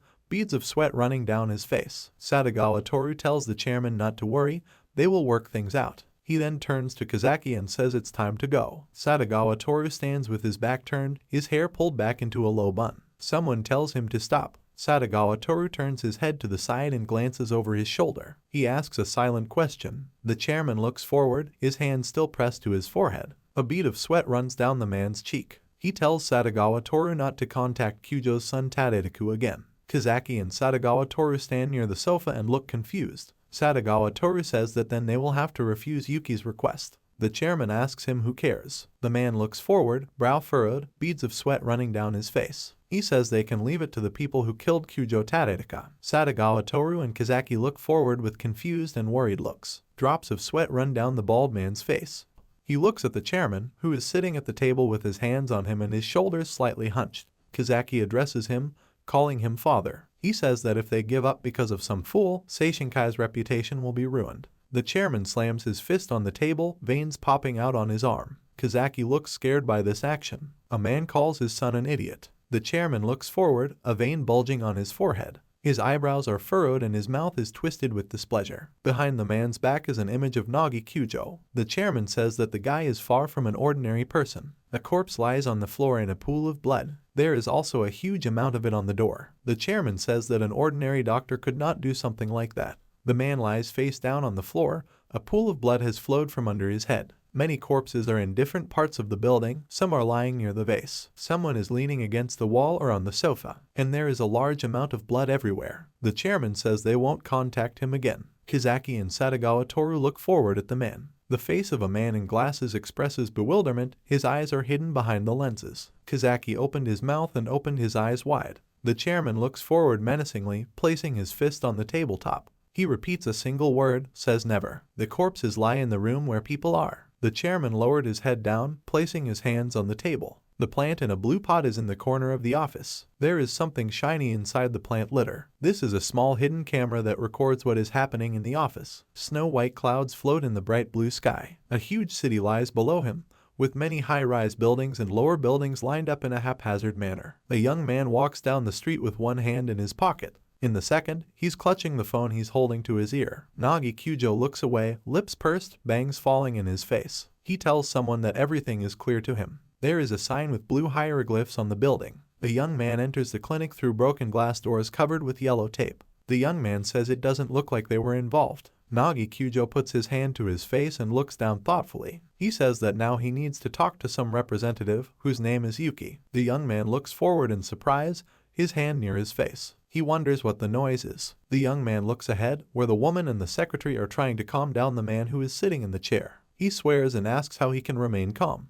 The secretary turns to him and asks him to wait and calm down. He stares ahead furiously, his mouth wide open and his brow furrowed. He clenches his hands into fists, placing them on his knees. A girl in sick clothes stands behind him and presses her hand to his shoulder. He calls for listening and says he refuses to leave. The man says that they will not be transferred to another hospital even if they die. The man's name is Yoshihiro Yamamoto and he is a hospitalized patient. A girl with dark blue hair stands near the wall, touching it with her hand. Nagi Kyujo looks forward with wide eyes, his mouth slightly open. He wonders what's going on. Someone in white shoes walks forward. A girl dressed as a nurse runs forward, waving her arms. Her mouth is wide open and she looks worried. The girl calls Yoshihiro Yamamoto by name. She ran up and grabbed the hands of the chair on which the man was sitting. Standing nearby are Kisaragi Yume and Kyosuke Kawajishi, who are looking at the raging man. Nagi Kyujo is a little to the side and is also watching. The nurse says that this cannot be done, he is still in rehabilitation. Yoshihiro Yamamoto curses and tells someone to tell the nurse that he doesn't want to go to the general hospital. The nurse turned her head to the side and opened her mouth wide, her hands holding onto the chair. A girl dressed as a patient looks away, her lips pursed. The nurse calls her Akane and says they all need to go back to the wards. Nagi Kyujo looks forward with wide eyes, he smiles slightly. The girl looks forward, standing half sideways, she looks calm. The next moment she turns her back, her hair flying in the air. Nagi Kyujo walks forward with his arms extended along his body. Kyosuke Kawajishi and Kisaragi Yume are in front of him. The woman and man turn their heads back, looking at the young man. Kisaragi Yume turns to the young man and asks where he has been. She also tells him not to disappear so suddenly. The young man apologizes and says that he had an important conversation. There are 4 people at the end of the corridor. Kyosuke Kawajishi is sitting on a bench, with Nagi Kyujo, the head nurse, and Kisaragi Yume standing next to him. The man looks forward, he looks very serious. Kyosuke Kawajishi says that Yoshihiro Yamamoto was originally a patient transferred from a nearby general hospital. Nagi Kyujo stands in front of the man and looks at him. He asks Kyosuke Kawajishi if there were any problems there. He replies that they probably were. The clinic's reception area is covered with dark stains from burning. There are boxes on the table, and there is also a small ladder. Kyosuke Kawajishi says that to be honest, it will be difficult to continue treatment in such a situation, so he asked Yoshihiro Yamamoto to be transferred. The nurse looks at the young man with one hand raised and his index finger extended upward. Nagi Kyujo looks towards the girl, examining her. He says that it turns out that there are other hospitalized patients besides Nagi Kyujo. The nurse says that most of them are in a protracted stage, but 4 have already been hospitalized. The young man looks forward, placing his index finger to his temple. He chuckles thoughtfully and briefly. The young man looks at Kisaragi Yume, raising his hand in front of him, palm up. The nurse and Kyosuke Kawajishi look at the young man. He says that there was a municipal hospital in this city. Nagi Kyujo clarifies whether this is true. Kisaragi Yume tells him that she suffered losses last year, so the entire business was sold to Yuki's private company. Kisaragi Yume looks away, her mouth slightly open and her brows furrowed. She says this is Yuki General Hospital now. She also adds that Yoshihiro Yamamoto previously received treatment there. Nagi Kyujo looks forward with wide eyes, he looks surprised. The young man tilted his head down and put his thumb to his chin. He was thinking about something, his mouth parted. Nagi Kyujo remembers the conversation with the chairman and his words about Yuki's company. He wonders about this company. Nagi Kyujo raised his index finger up and opened his mouth wide. Kisaragi Yume looks at the young man with his mouth slightly open. Nagi Kyujo says that he heard about it. The woman says in surprise that he knows about this. The young man puts his bent index finger to his chin and looks forward with wide eyes. Kisaragi Yume says that the chairman's son has become the director of the hospital. The young man lowered his chin and pursed his lips. He is thinking intensely about something. The nurse looks closely at his face. Nagi Kyujo talks about Yuki General Hospital. He slightly raised the corner of his lips upward, continuing to hold his index finger against his face. He says he needs to take a look. The young man has his mouth wide open and looks forward with a joyful look. He says it's good. The young man continues. He reports that for current patients it is necessary to continue their treatment in their hospital. Kyosuke Kawajishi looks at Nagi Kyujo, a bead of sweat running down the man's face. Nagi Kyujo smiles, narrowing his eyes. Kyosuke Kawajishi says that this is not possible. The young man reports that everything is in order. Fortunately, the patient rooms and treatment rooms are not damaged. Nagi Kyujo raised his index finger up and clenched his other hand into a fist, lowering it along his body. He looks at Kyosuke Kawajishi, who is sitting on the bench. Nagi Kyujo says that it is his decision as the director of this hospital. He adds that he has complete power over the treatment. Kyosuke Kawajishi stares ahead, his eyes wide, a bead of sweat running down his cheek. The man calls the young man by name. Kisaragi Yume looks at the young man with a slightly angry look. Her teeth are tightly clenched, and her mouth is twisted into a grin. She tells the guy that if he is the director, then he should not go anywhere. She adds that let him be responsible and treat the police properly. The young man asks the girl about the police. Kisaragi Yume looks forward, her brows furrowed, her gaze expressing displeasure. He begins to say something to the young man. Nagi Kyujo smiles widely as he leans forward and looks at Kyosuke Kawajishi. He sits on a bench and looks at the guy with his mouth slightly open. Kyosuke Kawajishi says he thinks they wanted to hear from the young man about the shooting incident. He also adds that Kisaragi Yume handled it. The young man replies that everything is clear to him. Nagi Kyujo smiles, closing his eyes, he looks happy. The young man says that he will talk to the police next time then. Kisaragi Yume nervously bit her lip and looks forward with furrowed brows. A bead of sweat runs down her cheek. The young man smiles widely, closing his eyes and looking at Kisaragi Yume. She pressed her head into her shoulders and hunched her back. Nagi Kyujo turns to the woman and says thank you. She answers something vaguely and agrees. The bright blue sky is covered with snow-white clouds. Below there is a city, many different buildings. On the wall there is a sign with hieroglyphs and an inscription in English. Someone says it's time to end the meeting and thanks you for your hard work. Kisaragi Yume sits at the table, leaning his elbows on it.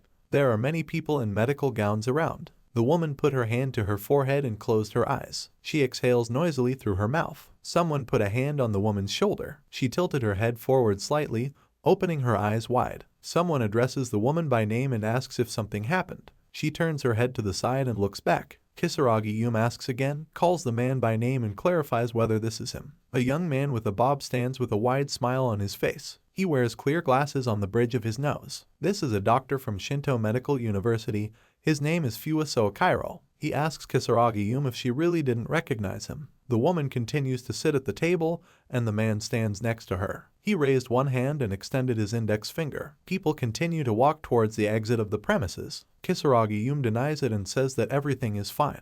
She also reveals that this concerns the company she was sent to. The man says that he heard that there was an explosion due to a mistake. He adds that it must have been terrible. The woman has her eyes wide open and looks to the side. She looks at Fuaso Kairo, a bead of sweat running down the girl's cheek. She opened her mouth slightly and furrowed her brows in confusion. She asks again about the mistake. The man says that it was written so in the newspaper. Fuaso Kairo asks the woman if she saw. The woman opened her eyes even wider, a drop of sweat running down her forehead. She agrees. The girl lowered her chin and looked down. Her eyebrows are slightly furrowed and her lips are pursed. The man looks at her in bewilderment, standing a few steps away. Kisaragi Yume says that it was a mistake during construction. Fuaso Kairo smiles widely, his mouth parted. One of his eyebrows is raised. He looks forward confidently. Fuaso Kairo addresses Kisaragi Yume by name. The woman turned her head towards the man with glasses. She looks surprised. He looks down from above, mouth slightly open. He asks her how about stopping going to this clinic. Kisaragi Yume asks him again, as if not believing what he heard. The woman purses her lips and looks forward displeasedly, her eyes wide open. The man asks her if she doesn't think this is a good opportunity. Fuaso Kairo reports that, frankly, with such a scale, it's a shame that you can't find decent work. The girl put her hand on the table. The man leaned against the back tabletop and crossed his arms over his chest. Kisaragi Yume says that she does not grade patients based on their condition. The man says that is good, but if she is treating a cold, she will not be able to write a scientific paper. The woman looked down and opened her mouth. She says she doesn't think the article is the most important thing. Fuaso Kairo leans his hands on the tabletop and looks towards the woman who is looking sideways at him. Kisaragi Yume says that the late director was her mentor, which is why she continues to work there. Fuaso Kairo looks to the side with attentive blue eyes. He says that there are no more obligations. Kisaragi Yume folded her hands on the folder and closed her eyes. The man behind her smiles widely, moving one hand to the side. He asks firstly, given the damage caused, whether it will be difficult to continue providing medical care. Kisaragi Yume denies it and says that at least the director said that he would continue to treat people. The woman lowered her head and imagined a smiling Nagi Kyujo. Fuaso Kairo turned his head towards Kisaragi Yume and looked at her. She says that's the real problem. The man asks her what she is talking about. Kisaragi Yume raised and leaned her hands on the table, bending over it. She reveals that she is talking about the clinic and them. The woman looks to the side with her mouth slightly open. She says it shouldn't concern him. The woman leaves the room, turning her back to Fuaso Kairo and raising her hand up, waving her off. The man behind her uncomprehendingly spread his arms to the sides and opened his mouth in bewilderment. Kisaragi Yume tells the man that he asks her to forgive him, he should return to his work. He says she is always so strict. The woman walks towards the exit, putting her hands in her robe pockets. Fuaso Kairo runs after her with his arm outstretched. He asks her to wait and says he is on duty today. The man offers to go together. He also repeatedly asks her to wait. Night has fallen on the city, bright lights are lit in the windows. Near a tall building there is a wall with a long sign. It says this is Yuki City Hospital. The room is illuminated by light from the window. A man with a mustache sits in the office. He is wearing a purple shirt and a brown jumper. He thanks someone for applying for duty. The man raised his hand up and scratched the back of his head. He narrowed his eyes and opened his mouth slightly. He reports that, to be fair, one of the nurses who was usually on duty is currently on maternity leave, which is causing them to have a manpower shortage. The man with the mustache put one hand on the back of the chair and the other on the table. A man in a black suit sits with his legs crossed. He says he's happy to help. The man with the mustache says these are wonderful words. Nagi Kyujo sits in a medical gown with his hands folded on his legs. He narrows his eyes and smiles. A man with a mustache addresses the young man by his last name. The young man opened his eyes wide and opened his mouth slightly, showing his teeth. He smiles, looking straight ahead. Nagi Kuds briefly thanked his interlocutor. There is a red stripe on the door with the inscription that this is an emergency exit. A woman in a blue medical suit runs forward, waving her arms. She says the patient with an IV in place is ready to be admitted to the hospital. Nagi Kyujo turned his head to the side and smiled, showing his teeth. He says words of gratitude and informs her that she can go to the ward. A young man stands near the bed of an unconscious man. A nurse stands next to Nagi Kyujo and holds a tablet with documents in her hands. The young man tells her that she needs to write everything down in the medical record later. The girl briefly answers him with consent. Nagi Kyujo pursed his lips and glanced sideways. Behind him stands a young man with blonde hair. He addresses Nagi Kyujo, calling him his mentor. Nagi Kyujo turned back and looked at the guy. He says that he is going to do a CT scan on a patient who recently came to them with severe abdominal pain. Nagi Kyujo asks him if he has ruled out the possibility of pregnancy. The guy looks forward, mouth parted, a drop of sweat running down his cheek. He agrees with a slight hesitation. There is plenty of seating throughout the space. Nearby are glass doors with red stripes. Nagi Kyujo says that perhaps the young man was nervous because her mother was accompanying her. Nagi Kyujo closed his eyes and smiled with closed lips. He tells the young man to check on her again. He opened his mouth wide and frowned. There is a slight blush on his cheeks. He says he understands everything. Nagi Kyujo looks after the running guy. The young man exhales noisily, raising his eyebrows. Nagi Kyujo imagines a room with many tables and workers behind them. He says he wanted to get some information, but it's hard to sneak out when there are so many emergencies. A young man walks forward along a white corridor, putting his hands in the pockets of a medical gown. He says his hands are tied. The young man looks to the side, pursing his lips and widening his eyes. Someone calls him by his last name and calls him a mentor. A young man in blue medical clothes moves forward. Near him is a woman with a screaming child in her arms. A young man in blue says that there is a 4-year-old child. The woman looks nervous, with a bead of sweat running down her face. She arched her eyebrows and opened her mouth, the child in her arms crying. The woman says her son suddenly ran and she pulled his arm. She reports that now he cannot move his arm. Nagi Kyujo has one hand on his chin and the other on his forearm. He looks closely at the screaming boy. The young man says that he understands. He narrowed his eyes slightly and glanced to the side. A woman holds a boy in her arms, supporting his head. One of his hands calmly hangs down, a bright flash lights up near it. A woman and a child are sitting in a chair near the bed. Nagi Kyujo crouched down next to them, the hem of his robe lying on the floor. He asks the boy if he wants to play a little. The young man raised his hand up, palms facing the boy. He reaches out with his hands to Nagi Kuds, tears flow from the child's eyes. Nagi Kyujo tells the boy to look at him. Nagi Kyujo looks forward with wide eyes. The boy reaches forward with one hand and holds the other behind his back. Nagi Kyujo raised his index finger. Behind him stands a young man in blue medical clothes. He's about to go somewhere. He says he will call the orthoptist. Nagi Kyujo calls out to him and asks him to wait a minute. The doctor opened his eyes wide and his mouth parted, a drop of nervous sweat running down his cheek. He makes a questioning sound, asking again. Nagi Kyujo leaned towards the boy and placed one of his hands on his chest. The child looks at the young man with his mouth wide open. Nagi Kyujo tells the boy to ask him for it. The young man took the child's hand. Nagi Kyujo holds it in his palms, placing them in a special way. He looks down calmly and carefully. The young man sharply bent the child's arm. The boy's face is red and tears are running down his cheeks. There was a soft crunch. The child's mother looks down with wide eyes, a bead of sweat running down her cheek. She makes a puzzled sound. Nagi Kyujo continues to squat, one hand raised and his index finger extended. There's a wide smile on his face. He tells the boy to repeat after him. The child extended both arms forward. Nagi Kyujo holds his hands above his head. The boy repeats after him. There is a joyful smile on the child's face. The woman opened her mouth and raised her eyebrows in shock, a drop of sweat running down her cheek. She wonders what happened. Nagi Kyujo extended his index finger in front of him and looked to the side with a slight smile. There is a bone next to it. Nagi Kyujo says the child had a dislocated elbow. He reports that this was due to the annular ligament and the head of the radius being slightly displaced. The young man leaned slightly towards the boy and smiled broadly, squinting his eyes. The child looks at Nagi Kyujo. There is a slight blush on his cheeks and his mouth is rounded. The young man says everything is fine now. Nagi Kyujo looks at the doors of the clinic as the boy and his mother leave. They look back and the child waves to the young man. Nagi Kyujo put one hand in his pocket and raised the other one, waving at her. There is a slight smile on his face. His eyes are narrowed. Someone in brown boots is standing indoors. Nagi Kyujo looks forward, eyes wide and lips pursed. Behind him is Fuwaso Kairo, who looks at the young man with a smile. He calls Nagi Kyujo by his last name and says that he is incredible. The young man glances sideways, squinting his eyes slightly. He turned his head back and looked at the man with glasses. He closed his eyes and smiled widely. Nagi Kyujo asks in confusion who he is. He replies that his name is Fuwaso Kairo and he is on duty in the operating room. They stand near the door. Nagi Kyujo put his hands in his pockets. Fuwaso Kairo says that today is his first day on duty. He is surprised that it is so busy here. The birch curtain comes off and falls down. Fuwaso Kairo turns back. Nagi Kyujo simply glances sideways. There is a loud sound from the fall. A man in a white t-shirt lies on the bed. With one hand he clutches the curtain. He looks to the side, his mouth bared and his eyebrows furrowed. He asks what place this is. The man's face is covered with blush.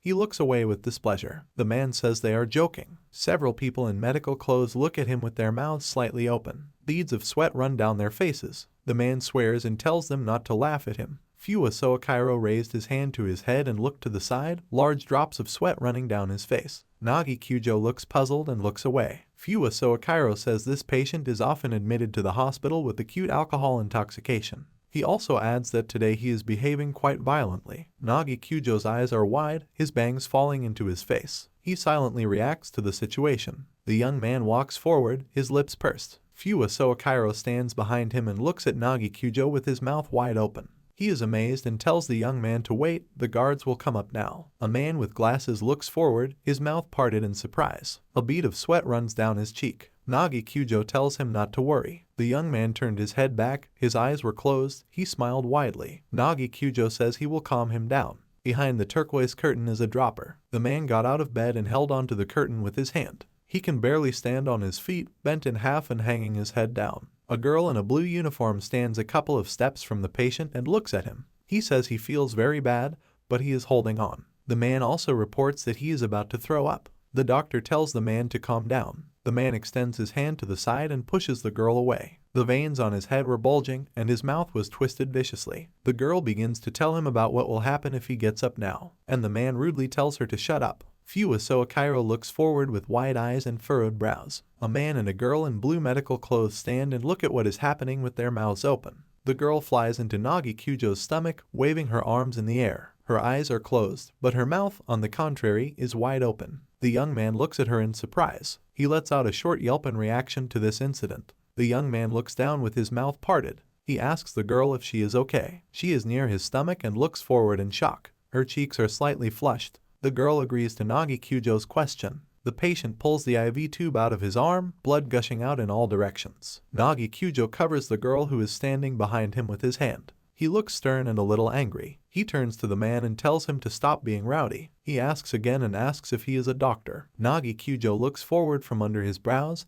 his eyebrows furrowed. The man asks why blood is flowing from his hand. The patient is holding onto the leg of a chair. A stream of blood runs down his hand. He says it hurts. The man holds the chair with both hands and swings it, about to hit Nagi Kyujo. The man swears and repeats that he is in pain. The young man tilts his chin down and gazes forward. The young man grabbed the patient by the shoulders and pulled him to the side. The man lets go of the table and falls down. He looks up, his mouth slightly open. All the doctors look at this picture in amazement, drops of sweat running down their faces. They open their mouths wide and their eyes widened. A bright lamp hangs on the ceiling. The man looks up, eyes wide. A bead of sweat runs down his cheek. The young man laid the patient on the bed, holding the man's head. Nagi Kyujo touches the bed with his hand. The patient turned his head towards the young man. Nagi Kyujo apologizes to the man. The young man put his index finger to his lips, his eyes closed. He asks the man to remain quiet in the hospital. There are many tables with computers in the room. A little further are the beds, surrounded by turquoise curtains. There is a syringe on a metal tray and a jar of medicine. Fuwaso Kairo spread his arms to the sides and looks at the young man. Nagi Kyujo is holding a tray in his hands and his other hand is clenched into a fist and extended along his body. Fuwaso Kairo addresses the young man by his last name and says that it was cool. He asks Naga Kyujo if he has trained in martial arts. The young man laughs in response and says that he has never studied anywhere. Nagi Kyujo turned his back to the man with glasses. The young man's eyes are closed and there is a wide smile on his face. He says he has a lot of experience with aggressive people. The patient who was just rowdy sleeps calmly on the bed with his head thrown back. Nagi Kyujo placed the tray on the table. The young man stands with his back to the man. Fua Soakairo looks at the back of Nagi Kyujo. He says that's how it really is. There are many beds in front of desks with computers. The young man puts his hands in his pockets and looks to the side. He says that no matter how you look at it, it's hard to believe that the hospital was in disrepair. The tomography machine is located in the room and there are cabinets with medicines nearby. Nagi Kyujo says they have a wide range of equipment and even positron emission tomography. This is one of the most informative methods in the early diagnosis of serious diseases. For example, cardiological, neurological, including oncological. The bed is located in the center of the room with many devices nearby. There are several tracks on the monitor screen. Fua Soakairo raised one hand up and extended his index finger. He says that management seemed to be difficult when it was municipal. He adds that everything is absolutely stable now. A white landline phone sits on the table and a dial tone is heard. The girl sits at the table, leaning her hand on it. In the second, he clutches the phone receiver which he brought to his ear. She agrees and says that someone is 63 years old, a man with chest discomfort. There is a notepad and pen on the table. There is a note on the page. The girl rose to her feet and leaned her hands on the table. Everyone in the room looks at her. She says the patient is now in a special emergency department due to chest discomfort. Nagi Kyujo opened his mouth slightly and looked to the side. He asks about the special department. Fua Soakairo stands a couple of steps away from Nagi Kyujo and looks at him. The young man turned his head towards the man. Fua Soakairo says that in fact, cardiologists should care for patients with suspected cardiovascular disease even at night. Nagi Kyujo says it's just chest discomfort. He asks if this is a hint of vascular disease. Fua Soakairo looks forward with his mouth slightly open. He agrees and says that if something goes wrong, the patient will be immediately transferred from cardiology to another department. Nagi Kyujo squinted his eyes to the side and pursed his lips. Fua Soakairo says that the heart is always in a race against time. The girl in the blue uniform stretched her arms forward, her mouth wide open, a bead of sweat running down her cheek. She says the ambulance has arrived. The bed on wheels moves forward rapidly. Nagi Kyujo and Fua Soakairo look at her. The man with glasses purses his lips and looks ahead with a serious gaze. A man lies on a stretcher with his eyes closed, white liquid leaking from his mouth and staining his clothes. Two people carry her forward. Nagi Kyujo turned his head to the side and furrowed his brows. The young man looks at Fua Soakairo, who is staring straight ahead. Nagi Kyujo asks if it could be a gastrointestinal disease. He replies that in this case the patient will be referred for consultation to a gastroenterologist. Nagi Kyujo and Fua Soakairo look at the doctors who are working on the man. The young man slightly squinted his eyes to the side. The man lies with his mouth slightly open, blood and white liquid flowing out of him. The man in the white robe looked down and opened his mouth. A man in a blue medic's uniform stands nearby. The gurney with the patient moves forward, driven by men. Nagi Kyujo puts his hands in his pockets and looks towards the doctors who are taking the patient away. Fua Soakairo stands next to the young man. Nagi Kyujo furrows his brows and looks ahead with his lips pursed. He thinks about how it bothers him. Nagi Kyujo leaves the room. Fua Soakairo stands behind him and looks after him. He asks the young man where he is going.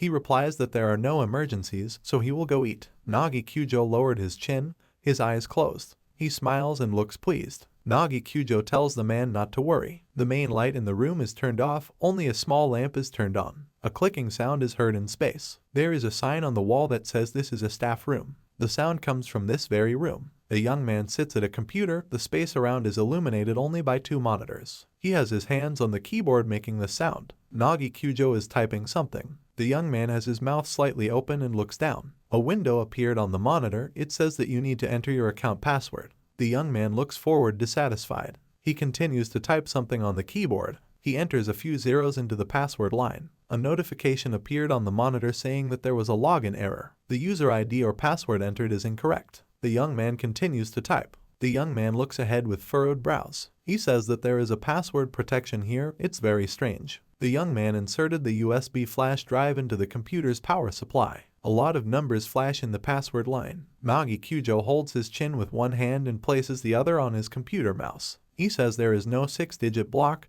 This is the old protection. The space for entering the password contains 6 digits, 126,090. A program opened on the monitor and some information was written in it. A young man holds his hand near his chin. He looks forward with wide eyes. His gaze is directed downwards. He looks carefully forward. He begins to talk about what he sees in front of him. There is an inscription on the monitor. It said the name of the person who performed the EKG in the emergency room immediately after arriving at the hospital has been confirmed. It also says that the patient was referred to this department by the doctor on duty. The last lines say that in the presence of myocardial infarction, the first step is to perform emergency catheterization to install a stent. A young man holds a phone in his hand. He looks forward in shock, his mouth parted. Nagi Kyujo is holding the phone, pointing the cameras forward. A young man sits in front of a computer and takes a photo. Nagi Kyujo looks ahead, holding the phone in front of him. He says he tried to find the damage, but found another disease. A young man is holding a phone in his hands. It displays what is written on the screen. Someone put a hand on his shoulder. The man asks Nagi Kyujo what he is doing here. The young man glances sideways. With a sharp movement, he grabs Fuaso Kairo's hand and knocks him over. He does not have time to ask a question about what is happening. He makes a strangled sound.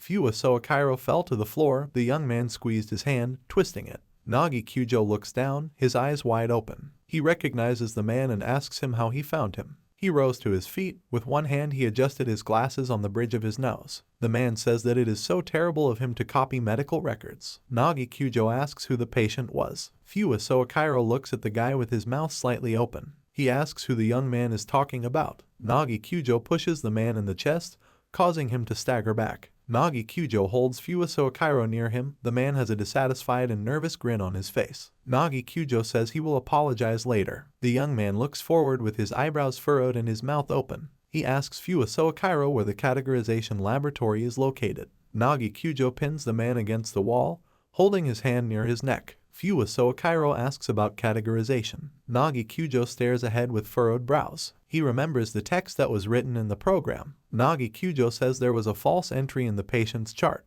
He also says that records of an electrocardiogram and the fact of vomiting were hidden. Fuaso Kairo looks away in shock, a bead of sweat running down his cheek. He asks the young man about his words. Nagi Kyujo stares at the man, his brows furrowed. He says he can't ignore giving invasive treatment to patients who don't need it. Fuaso Kairo gritted his teeth and twisted his mouth. Nagi Kyujo continues to stare ahead. He says he will repeat his question. The young man asks again where the categorization laboratory is located. Black stripes cover the white background. One lamp is on in the hospital premises. The red sign says there is an operation in progress. A man lies on a table. Surgeons stand next to him. Some say it's the 10th this month. A man dressed as a surgeon looks out. He says even if it's such an unnecessary surgery, they shouldn't just target older people who don't have families. He asks if they are being too careful. The second man with glasses looks straight ahead with a frown. He asks if he wants to follow in the footsteps of Yamamoto Hospital. The man tilted his head slightly forward, glasses and a mask completely hiding his face. He says patients without abnormalities do not need cardiovascular treatment. He adds that if they find out about their affairs, the hospital could again be under threat. Doctors stand near a table with a patient. One of them looks away. He adds that you need to keep your mouth shut. The man with glasses looks intently. His eyes do not express any emotion. He asks if he understood everything. The second man stares ahead with wide eyes, beads of sweat running down his face. He makes a strangled, incomprehensible sound. The doctors stand with their hands raised up. This doctor agrees. He pronounces the word with a slight hesitation. A medical assistant wearing glasses stands in front of monitors with the patient's indicators. He asks the second one if his conscience is gnawing at him. The man adds that he realized it too late. He also says that the doctor's job is to change the image in the cardiovascular system. The man with glasses looks at the patient. The second doctor looks at him and replies that he understands. The man with glasses says it's time to start. They lean towards the patient, still holding their hands, palms up. The man says that from now on they will install a coronary artery stent. The man raised his eyes and looked intently somewhere. His gaze is directed at the lamp that hangs above the operating table. The man wonders if this is a breakdown. The lights in the operating room have turned off. All the doctors look around in bewilderment. One of the doctors looks away displeasedly, raising his hands. Someone says in shock that the lights have been turned off. The second one calls him names and says that he needs to quickly turn on the spare power generator. There is some kind of device hanging on the wall. Someone orders the situation outside to be reported. People in blue medical clothes lie lifeless in the room. From the speaker there is a question about what is happening in the control room and a request for an answer. A man is lying on the floor. Opening his mouth, some liquid flows out of it. An exclamation about the control room comes from the speaker. The young man leaves the room. He steps into the room. A doctor in glasses is rapidly moving towards the guy. His hands are clenched into fists. He swears and says that he will go check. Two hands appear near the head of a man wearing glasses. He silently wonders. He is dragged aside. The other two people look away. They wonder what is happening. A doctor wearing glasses lies on the floor, face down. A young man in black trousers stands next to him. One of the doctors looks away, a bead of sweat running down his cheek. Someone asks what that sound was. The man looks into the darkness, his back hunched. He asks who is here. A man with glasses looks forward with furrowed brows. The young doctor rushes into the darkness, bending his hands into fists. He says that he doesn't care about pollution, he needs to turn on additional lights. The second person agrees with him. The man holds the lamp with his hands, moving it to the side. He turned on the lamp, shining the light straight on. He opened his eyes wide, his pupils constricted. He stares ahead, a dark figure reflected in his eyes. Nagi Kyujo makes a sharp movement with his hand forward. He looks from under his brows, one of his eyes is hidden by his bangs. The masked man falls to the side.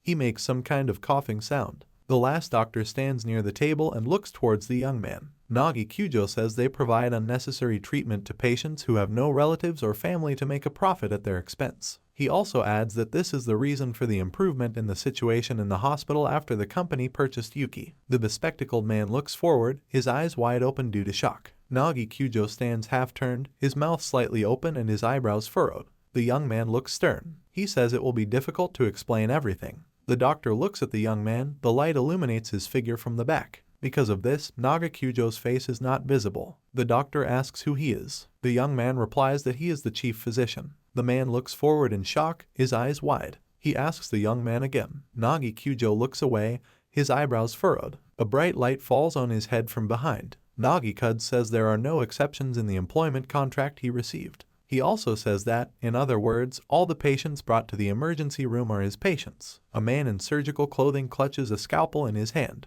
He makes a sudden movement with his hand, throwing the medical instrument. At the same time, he calls Nagi Kyujo and tells him to get it. The young man catches the scalpel with 2 fingers, calmly looking forward. The man in the surgeon's clothes has his eyes wide open and looks ahead in shock. The men stand side by side, their boots practically touching. The young man talks about the second clause of the contract. Nagi Kyujo looks down at the doctor, towering over him. He looks at the guy in fear, staggering back a little. Nagi Kyujo says the treatment is always successful. The young man lowered his chin and opened his mouth. He asks that they refrain from unnecessary treatment of his patients. The man's eyes widened even further, a drop of sweat running down his cheek. He looks scared. He responds in denial and begins to say something to himself. Nagi Kyujo makes a sharp fist strike at the man. The surgeon doubled over due to the force of the blow. The fist slammed into the man's stomach with considerable force. The man looks down in shock, a drop of sweat running down near his eye. He makes a strangled sound, similar to a cough. The doctor knelt down. The young man looks down at him, pursing his lips. In front of him lies a man dressed in surgical scrubs. The young man looks at him, clenching one hand into a fist. The door to the clinic opens automatically. Nagi Kyujo pushes the gurney with the man forward.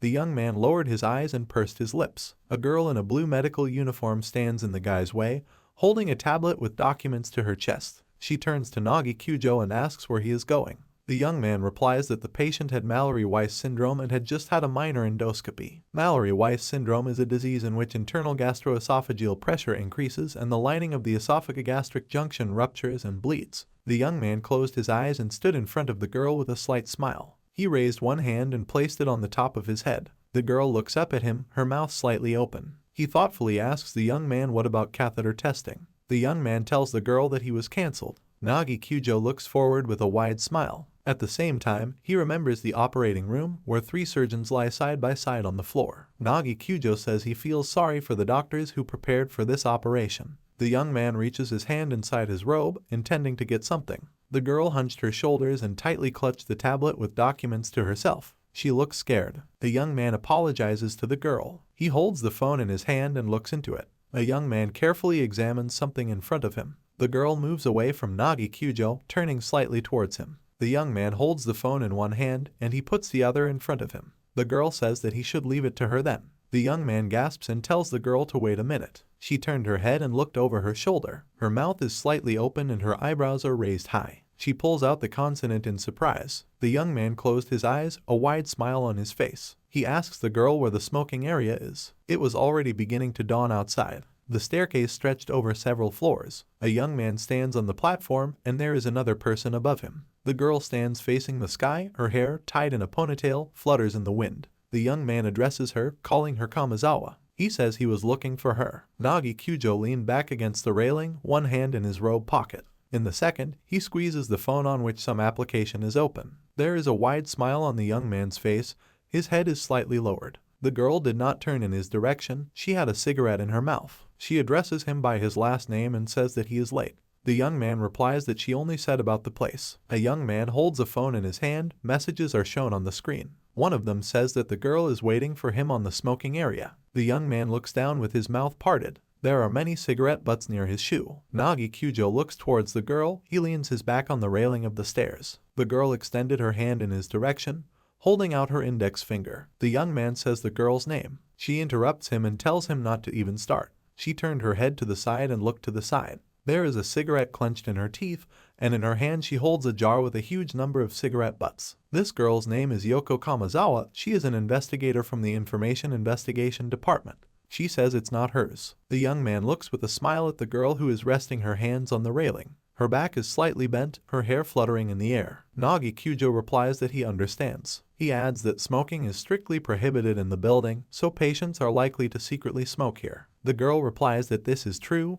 This is a hospital. Yoko Kamizawa puts out a cigarette on a jar of cigarette butts. Light smoke floats in the air. The girl says that her personal rights should also be respected, so smoking should be allowed somewhere. Nagi Kyujo says that this is funny and says that she does not take care of her health at all. The girl closed her eyes, still resting her hands on the railing. The young man also closed his eyes and lowered his chin. The girl says that the young man is not brave enough to contact the internal affairs bodies at such a time. She reports that she is dealing with a not very smart person. Nagi Kyujo says thanks to the girl for working so early. The young man reaches under his robe, intending to get something. His eyes are still closed and there is a slight smile on his face. The girl straightened her back, turning her head slightly towards the young man. She asks him if this is all. Did he really call her for small talk? The young man says that of course this is not so. He stretched his hand forward and squeezed the envelope with 2 fingers. The girl narrowed her eyes and looked to the side. She clutches the envelope that the young man gave her. He calmly looks down. He says the data is from a fraudulent medical bill. The young man looks ahead wearily,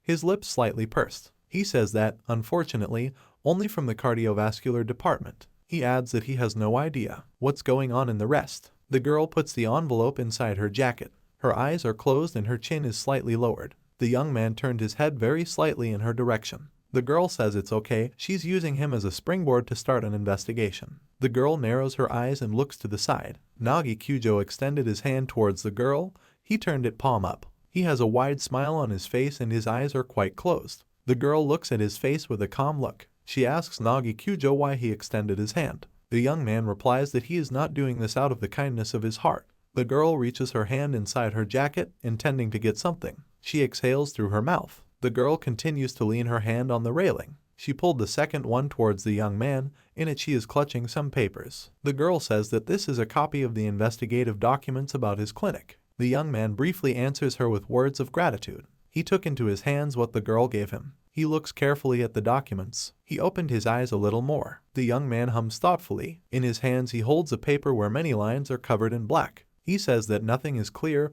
because most of them are painted black. The girl leaned forward and looked ahead. She says he can only see this information. A young man examines documents in his hands. His lips are pursed. He exhales through his mouth. The young man says that this only means that Yuki is a very problematic opponent. The young man looks forward with an attentive gaze, his bangs falling into his eyes. The documents contain a photograph of a man wearing a green jacket and a tie of the same color. There are many microphones in front of him. The girl continues to look in front. She slightly opened her mouth, revealing snow-white teeth. The girl says that he is an important member of Japan's largest Democratic Party. She says she doesn't think things will be easy. The young man looks down, covering from. His face is illuminated by the light from the rising sun. He asks the girl if the investigation and intelligence department shouldn't take some action. The girl looks forward, leaning her hands on the stairs. The young man stands with his back to the railing, his head down. The girl says they are not an investigative department. She adds that, however, the leadership does not consider it necessary to expand such departments under the current administration. The young man glances sideways, his mouth slightly open. Half of his face is hidden by his bangs. He asks the girl and receives that this means that she can do whatever she wants. The girl holds a cigarette in her hands, taking a puff. She glances sideways. She says that if it is beneficial for both parties, then she can turn a blind eye to it. A young man stands with his chin down. His eyes are closed and there is a wide smile on his lips. The girl looks forward, clutching a cigarette in her mouth. Her hair is blowing in the air due to the wind. Nagi Kyujo says that this is enough. The young man looks with a look that is filled with hidden rage. He says that he killed his patient. The girl squinted her eyes to the side, several strands of hair from her bangs falling onto her face. The young man put his hands in his pockets and looked down. The girl turned her head slightly towards him. She says the second clause of his contract is that the requested treatment will be successful. The girl asks the young man if he plans to take revenge for the teacher. The young man agrees and says that no matter who it is, nothing is impossible for him. The young man looks down, opening his mouth and showing his teeth. The bangs develop in the air, falling into the eyes. He says that, however, it is true that this time he has a personal score to settle with him. The girl looks forward, clutching a cigarette in her teeth. The young man has closed his eyes and looks calm. The girl says that it is better to be extremely careful in this matter. She reports that Yuki himself is causing a lot of trouble,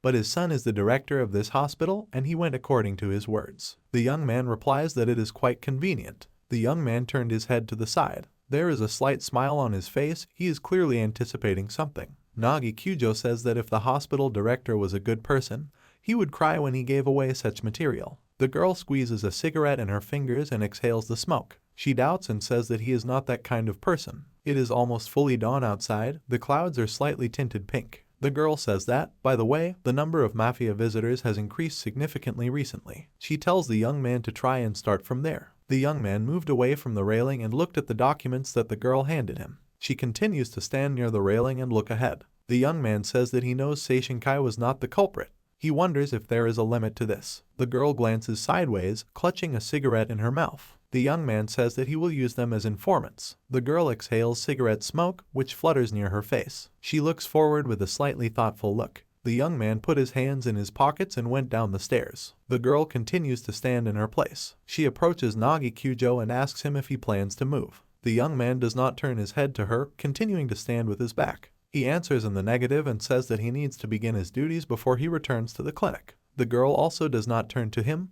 Her hair flutters in the air. She replies that this is how it is. A young man walks forward with a blue sky in front of him. The girl calls the young man by his last name. She turned back, holding a cigarette. A young man stands at the bottom of the stairs with his back to the girl. She says she will give the young man one piece of advice. She has her mouth wide open and her eyes open. Her figure is illuminated by golden light. The girl tells Nagi Kyujo not to get in over his head. The sun has already risen high. It is reflected in the windows of the hospital. The young man continues to go down. Putting your hands in your pockets. The girl looks down at him. Nagi Kyujo turned his head slightly, his lips pressed tightly together. The sun's rays illuminate a young man. He lifted his chin up, turning his head to the side. There was a slight smile on his face, his bangs flying in the air. The girl looks at him in surprise. Her lips are pursed and her eyebrows are raised high. She stands in the same place, looking towards the door. With a click, he followed the young man. The girl leans her hand on the railing. She turned her head towards the city. The girl squeezed the cigarette between her lips again and closed her eyes. She exhales a little disappointed. The girl leans her hand on the railing, holding a can of bowls and a cigarette. She exhales smoke, raising her head up. The sky was painted with the bright colors of dawn. The girl says that he is a man who will not stop until he completes everything. Above Yuki City Hospital there is a bright blue sky with white clouds. Light from the windows enters the hospital corridor. There is a sign on the wall saying that this is the director's office. 3 people in medical uniform bowed low. A man in a white jacket, black vest, white shirt and red tie sits at the table. A man in a brown suit stands nearby.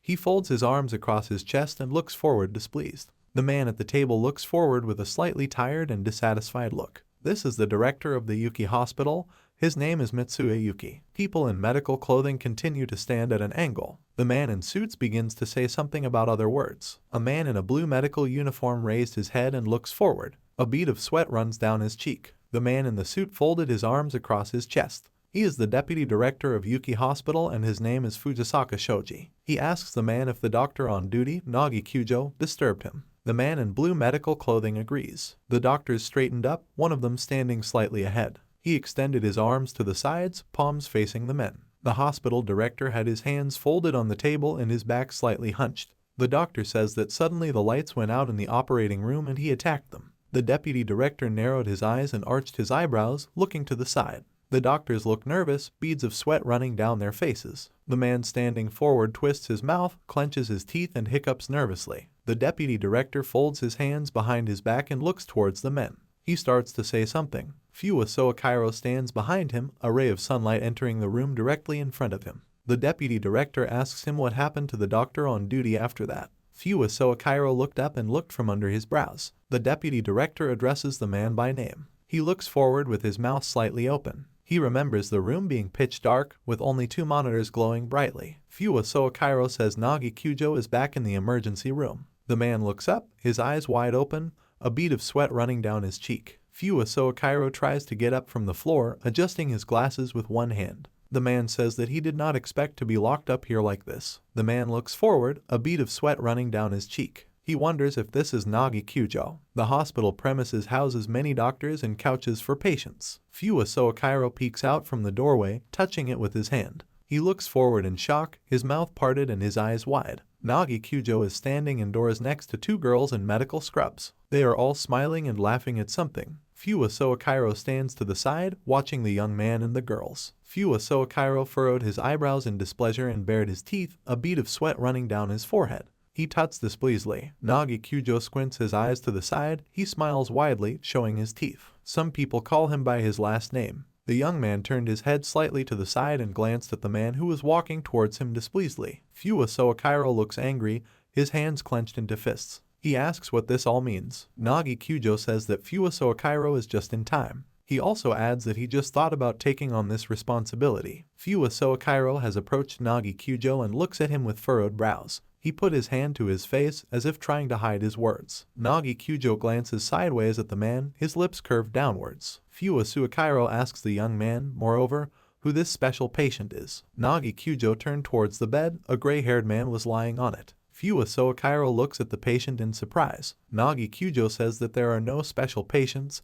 This person has Mallory-Weiss syndrome. Fuwa Soakairo stares forward in shock, his mouth wide open and his eyes wide. He asks again if this is a rupture of the esophagus. Nagi Kyujo stands near the girls in blue uniforms. Fuwa Soakairo walks towards the young man, clenching his hands into fists. He asks what about the cardiologists. Nagi Kyujo exhales and says something about men. The surgeons are sitting near the table. They are unconscious. Nagi Kyujo says that they may have been a little overtired and are now resting in the operating room. Fuwa Soakairo stares forward in shock, his mouth slightly open, his eyes wide. The man's eyebrows arch in surprise. Nagi Kyujo looks towards Fuwa Soakairo. The young man has a wide smile on his face. He says that since he is a temporary doctor on duty, he has no say in the hospital. He takes a step forward. Nagi Kyujo says there is something else. Nagi Kyujo touches his hand to the man's shoulder. The young man slightly lowered his chin. His eyes are closed and there is a slight smile on his face. Fuwa Soakairo looks forward in shock,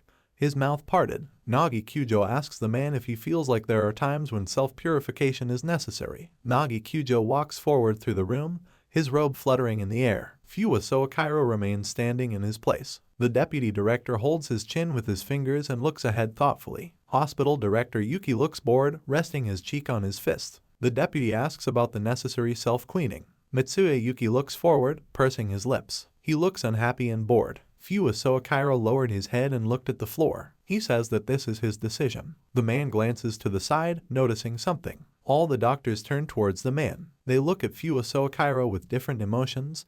The cardiologists are clearly unhappy. The surgeon looks away, his teeth are tightly clenched, and his mouth is twisted in an evil grin. He turns to Fuwa Soakairo and says that if he hadn't told Nagi Kyujo where the catheterization was, this wouldn't have happened. Mitsue Yuki looks ahead displeased, his eyebrows furrowed. The deputy director opened his mouth slightly and looked surprised. The deputy director clasped his hands behind his back. The man who stands in front of everyone spreads his arms to the sides and looks at the man in bewilderment. The deputy director orders him to shut up. He interrupts and begins to make excuses. The deputy director narrows his eyes and looks ahead, frowning. He looks unhappy and angry. He says he told him to shut up. The man calls the surgeon names and asks him if he really didn't hear him. The doctors look forward in shock. The surgeon's mouth grins nervously. Fuwa Kairo stands away from everyone.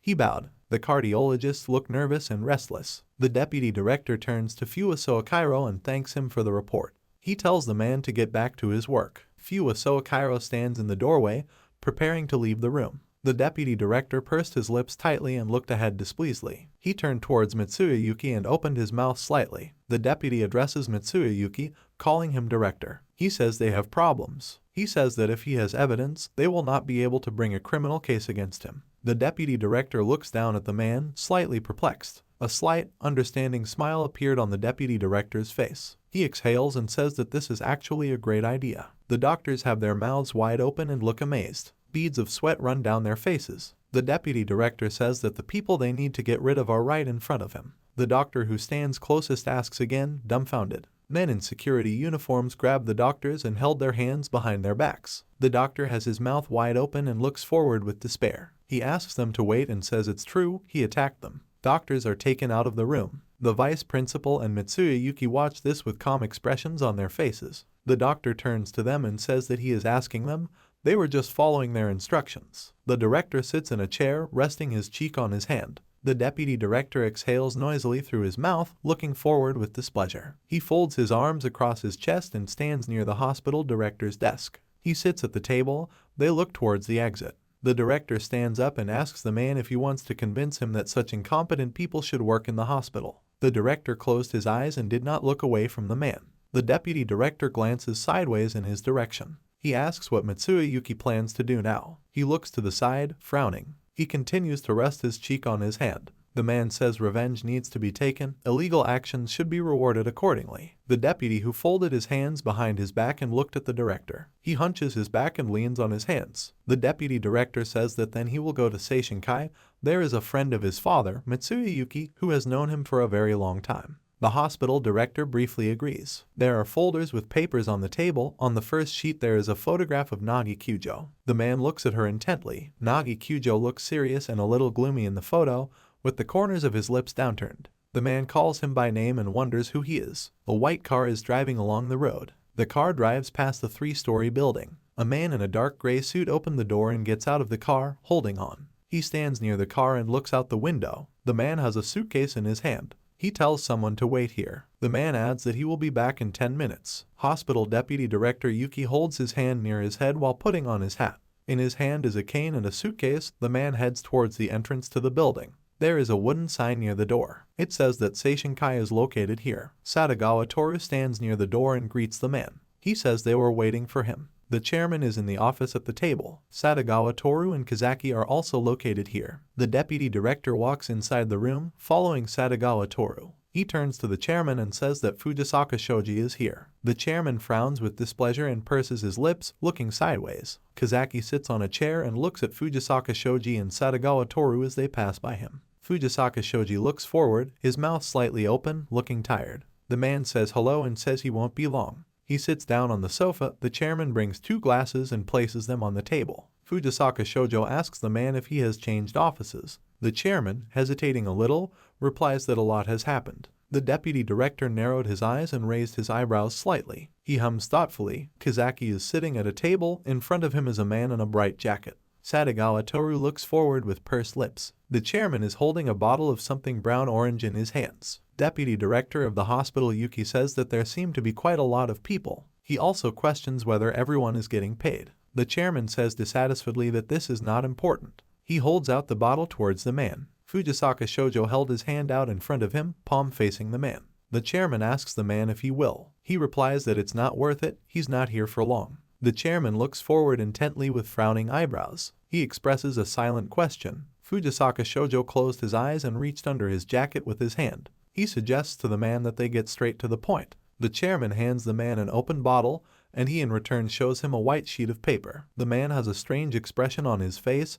He looks scared. His teeth are clenched tightly, his mouth grins nervously. Fujisaka Shoji hands a photo of Nagi Kyujo. The man tells the chairman that he wants the man to get rid of the man. The chairman pours the drink into glasses. He places the bottle on the table, holding it by the neck. The deputy director reveals that the young man's name is Nagi Kyujo. The chairman raised the glass to his lips and threw back his head, taking a sip. Fujisaka Shoujo says that Nagi Kyujo recently applied to be on duty at their hospital. The man looks forward with his mouth parted. He looks serious and stern. The chairman coughed, and the deputy director said that Nagi Kuds apparently has something to do with the Kuds clinic. The chairman hunched his shoulders and lowered his head down. He raised his hand and clenched it into a fist, placing it to his forehead. The men exhale noisily and tut. He looks forward, brow furrowed, large drops of sweat running down his face. He says he refuses. The deputy director narrows his eyes and looks ahead. He holds the suitcase by the handle. Fujisaka Shoujo tells the man not to be so nervous. Of course, this is not for nothing.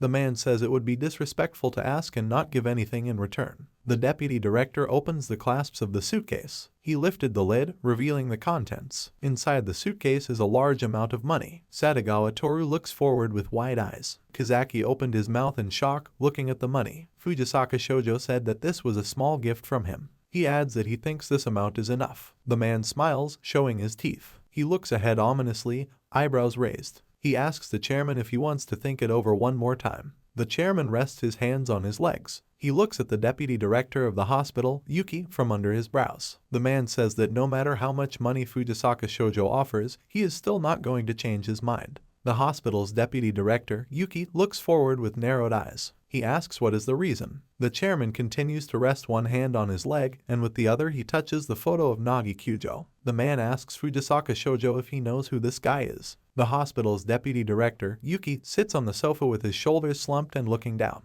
The chairman examines a photograph of Nagi Kyujo. Fujisaka Shoujo asks what he means. The man says that most likely he is an ordinary doctor. The photo of Naga Kyujo is a little blurry and appears to be covered in noise. The man says that the existence of such a person can ruin their life. The chairman raised his hand up, hunching his shoulders. Fujisaka Shoujo sits opposite him, his back perfectly straight. The chairman says that there is no need to continue this conversation.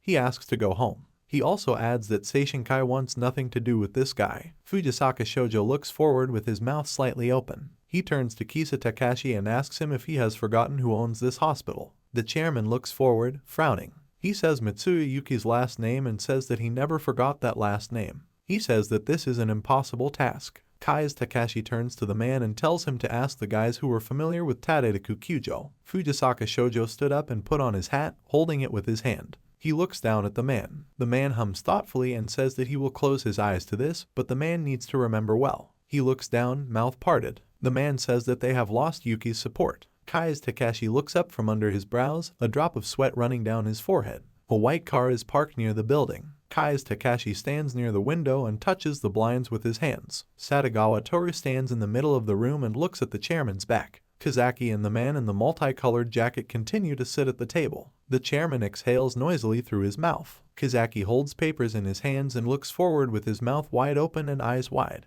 He addresses the man, calling him father and asking if everything is okay. Kai's Takashi moved away from the window and held his head with his hand. Satagawa Toru looks at his back. He says that if they continue like this, Yuki's representatives will eventually become their enemies. Kai's Takashi replies that he knows that. Kazaki gritted his teeth and bared his teeth, a bead of sweat running down his cheek. He talks about something that will happen then. The chairman sits at the table with his hands on it. He asks what will happen then. A man holds a hand with a cigarette near his mouth. He asks his son if he is going to fight Nagi Kyujo again. Kazaki looked away and clenched his hands into fists. A man in a multicolored jacket rises from his chair. The girl keeps her hands in her pockets and looks down. Kazaki turned his head in her direction. The girl asks what kind of boss this is, who values his face and does not intend to pay 100-fold. She reports that she is very irritated by this. The girl asks why this is so. She is looking forward, wearing a cap on her head, the visor of which is lowered low. Kazaki looks down at her, his mouth slightly open. He addresses the girl, calling her baby. She reached out to the photograph of Nagi Kyujo and lifted it up by the corner. She says that this raccoon dog stepped on the tiger's tail. The girl asks because everything has already been decided.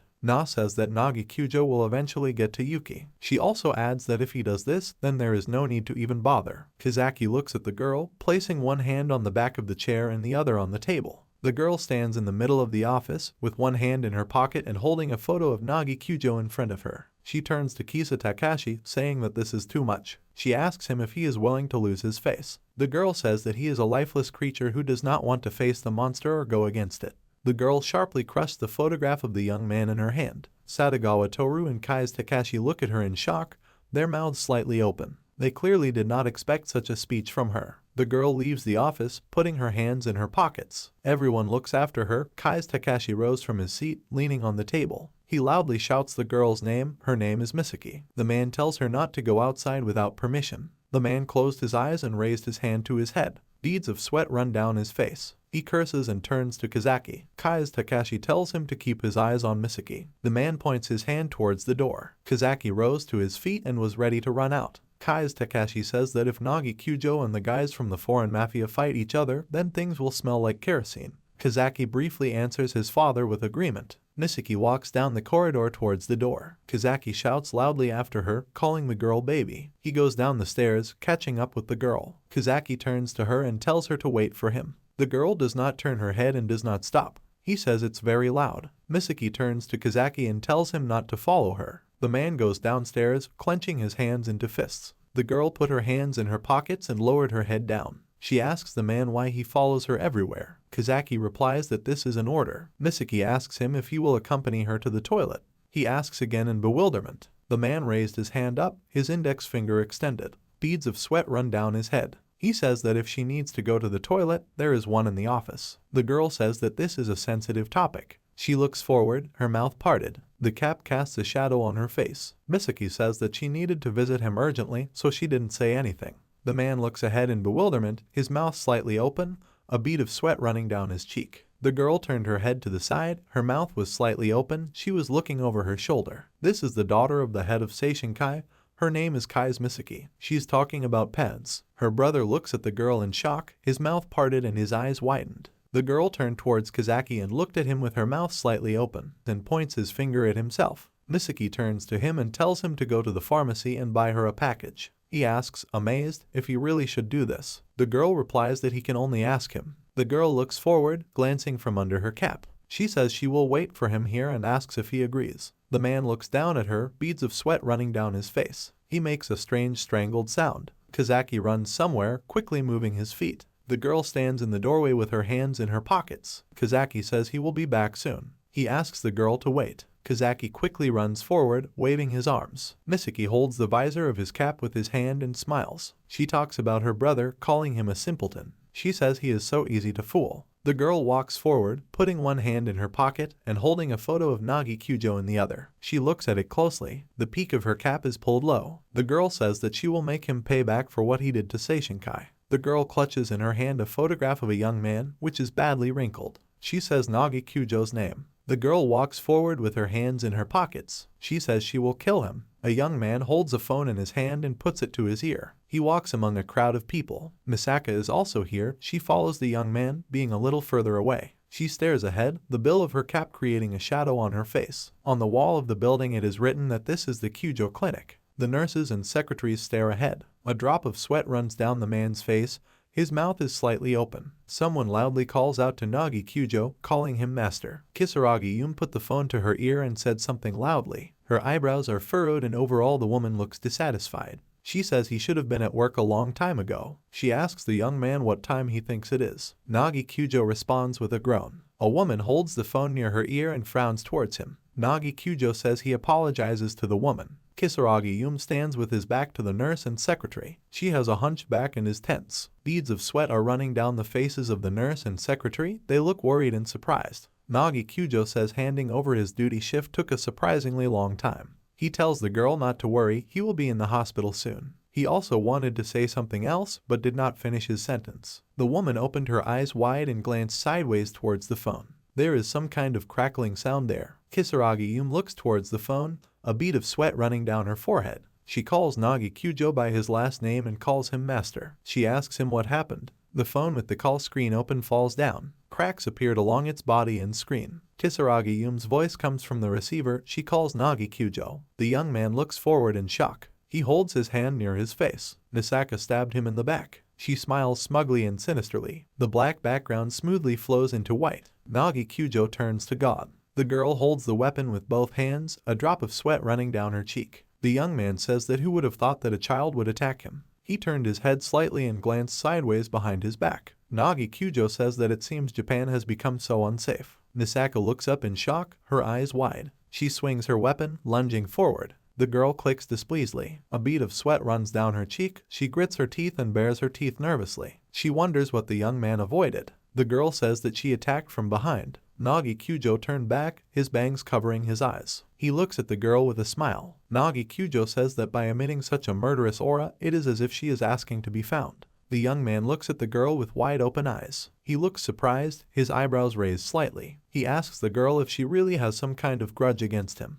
She looks forward, the girl's eyebrows are furrowed, and her mouth is twisted with anger. The girl clutches the weapon in her hand and heads forward, intending to attack Nagi Kyujo again. She loudly screams at him to shut up. The young man looks down, his bangs fall across his face, getting in the way and getting into his eyes. He says he can't do anything about it. Nagi Kyujo picks up his earth phone. He bent his knees and leaned forward, swinging the phone. He throws it forward, the young man's eyes wide open. Mikashi looks forward, her mouth slightly open. A drop of sweat runs down the girl's cheek. The phone flies right into her face. She makes a surprised sound out loud. The girl grimaced and closed her eyes. The phone crashed into her hand. She looks forward, clenching her teeth and baring her mouth. The girl curses loudly out loud. A young man stands behind the girl, a slight smile on his face. Mikashi's eyes are wide open and she looks ahead in shock. Nagi Kyujo advises the girl that she should never take her eyes off a person. He makes a sharp movement of his hand in front of the girl's face. The young man grabbed Mikashi by the wrist of the hand holding the weapon.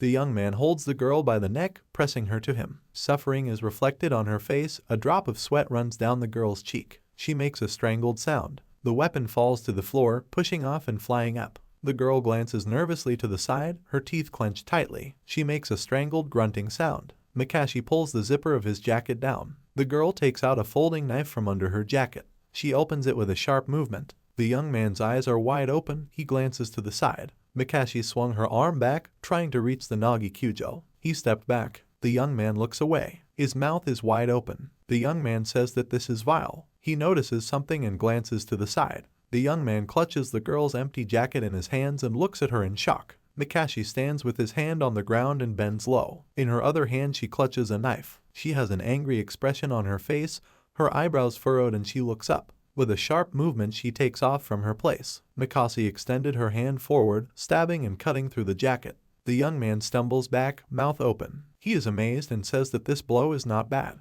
The girl moves her hand with the knife behind her back. She looks at Nagi Kyujo from under her brows. The young man says that, however, when stabbing with a knife, a large gap remains. Nagi Kyujo raised his hand and extended his index finger. He looks with his mouth wide open at the girl, who makes another swing. Nagi Kyujo says that a reckless attack will unnecessarily prolong the battle. Mikashi tells the young man that he annoys her. Mikashi looks forward, her mouth wide open and her brow furrowed. She says that Nagi Kyujo cannot attack the Seishinkai and get away with it. The young man looks ahead with wide eyes. He looks surprised. The young man asks her again in amazement. Mikashi moves forward, holding a knife in his hands. Nagi Kyujo says that this cannot be. The girl looks forward intently. A young man is reflected in her eyes. Nagi Kyujo looks down, his mouth slightly open in surprise. He widened his eyes and furrowed his brows. He dropped the girl to the ground with one hand and pulled the other back. Nagi Kyujo turned his head to the side and opened his mouth slightly. His bangs fall over his face, hiding his eyes. He asks the girl if she has killed anyone. The young man squeezes the girl's throat.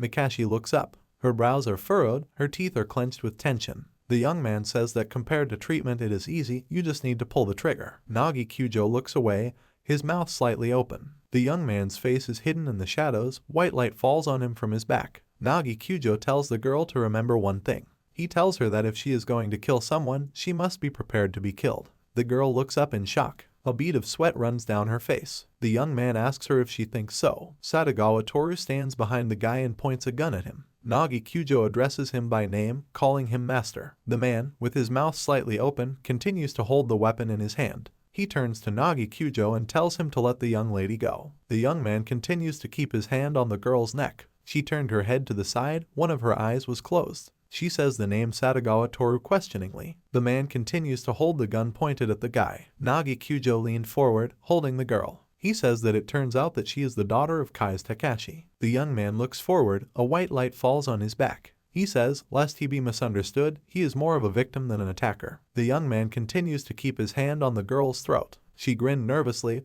clenching her teeth. Nagi Kyujo asks if he knows what that means. Sadagawa Toru looks forward, a bead of sweat running down his forehead. He looks a little nervous. The young man continues to hold the girl on the ground, and Satagawa Toru still points the gun at him. He says he doesn't care what happens to him. The man asks the young man to let the young lady go. Satagawa Toru looks ahead, his brows furrowed. A drop of nervous sweat runs down the man's cheek. He will repeat once again that he is asking for it. Nagi Kyujo looks down, his lips pursed. The girl turned her head to the side. She looks forward with displeasure. She calls Satagawa Toru not a very smart person. Nagi Kyujo lets go of the girl's neck and removes his hand. He rose to his feet, leaning on his knee. Satagawa Toru still points the gun at him. Nagi Kyujo tells her not to worry. He reveals that there are still many things he would like to ask her about. The young man adds that this would save him a lot of time. The young man turned sideways towards the garden Toru and looked at the man. He raised the muzzle of the pistol upward. Nagi Kyujo turns to the man and says that there must be a place in this city where all the foreign mafia flock. The young man looks to the side. His mouth is slightly open. He looks absolutely serious. He asks the man to tell him this place. Clouds are gathering over the tall building. A black car drives down the street. Mikashi is sitting in the back seat. She has one hand behind her back and is looking down. Satagawa Toru sits next to the driver. He covers his eyes with his hand. Kazaki is behind the wheel, beads of sweat running down his face. Satagawa Toru turns to the girl and asks her to refrain from such things. He also says that the chairman told her not to contact Nagi Kyujo. She says it was terrible. Satagawa Toru swung his hand, which was clenched into a fist. His mouth is wide open and the veins on his forehead are bulging. He looks straight at Kazaki, who nervously clenches his teeth and glances sideways at the man. He turns to Kazaki and asks why he didn't look after Misaki. Kazaki tries to say something in response, but he can't form a coherent sentence. The girl bends her arm at the elbow and looks forward thoughtfully. She says a regular doctor wouldn't be able to do something like that. She wonders who this guy is. The girl asks if he is really a doctor. Kazaki looks at her in the mirror. Satagawa Toru turned his head to the side. The man glances sideways, his eyebrows furrowed. He says that one thing is certain. No matter how she thinks about it, it still doesn't look normal. The girl put her hand behind her head, and with the other she leans against the door. Satagawa Toru says that's why the chairman refused. The man looks forward. Behind him is the city at night. He says that it seems that Nagi Kyujo wants to interact with the foreign mafia. Night has fallen on the city. In a tall building there are lights burning in many windows. Nagi Kyujo turns to Kisaragi Yume and asks for her forgiveness. He says that due to a small misunderstanding, he got into unexpected trouble. She asks him what the problem is. The woman says that if he couldn't come for outpatient treatment, he still has a lot of work to do. Nagi Kyujo tells her that he is sorry, but the director's job is also to improve the long-term environment of the clinics. The woman asks him if we are talking about improving the environment. She continues to say something, that she has a person who can do something. The young man interrupts Kisaragi Yume and says that he has reached his destination and will contact her later. A black car is parked near a tall building. There are 3 people standing near the door. 2 of them look like guards. A young man is holding a mobile phone with cracks on the screen.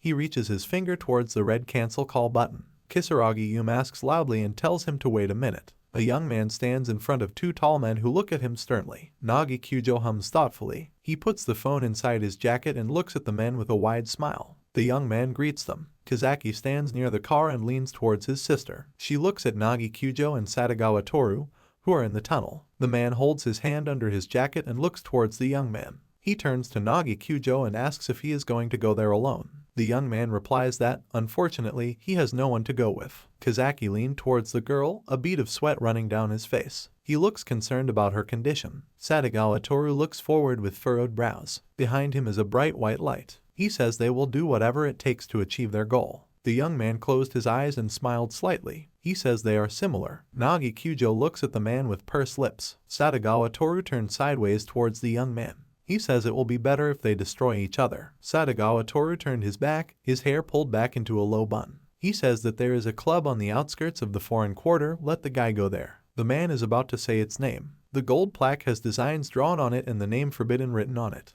A young man stands in front of high doors and huge men who look down at him. He put his hand out in front of him, palm facing the men. They clenched their hands into fists and did not look particularly friendly. Nagi Kyujo says that he is not a customer, he just needs to talk to the owner. The guard asks the young man what the point is. The man extended his hand forward, swatting away Nagi Kyujo. He looks at the man, his lips downturned. The guard says the Japanese are not welcome here. The second guard reports that it is impossible to meet with the boss without an appointment. The young man looks forward with a slightly tired look. He lowered his chin and closed his eyes. The guards look at him with slight bewilderment and beginning anger. Nagi Kyujo says he has information for their club. He also asks for their forgiveness. The young man stands in front of the guard, who has his hand extended forward as if pushing him back. He asks Nagi Kyujo if he is deaf. The man looks down, a vein popping out on his forehead. He says he doesn't want to get his hands dirty. The young man looks to the side, a slight smile on his face. He says he doesn't like pointless arguments. He turns to the guards and asks them if they could just let him through. The guard narrowed his eyes and furrowed his brows. He raises his fist, intending to hit the young man.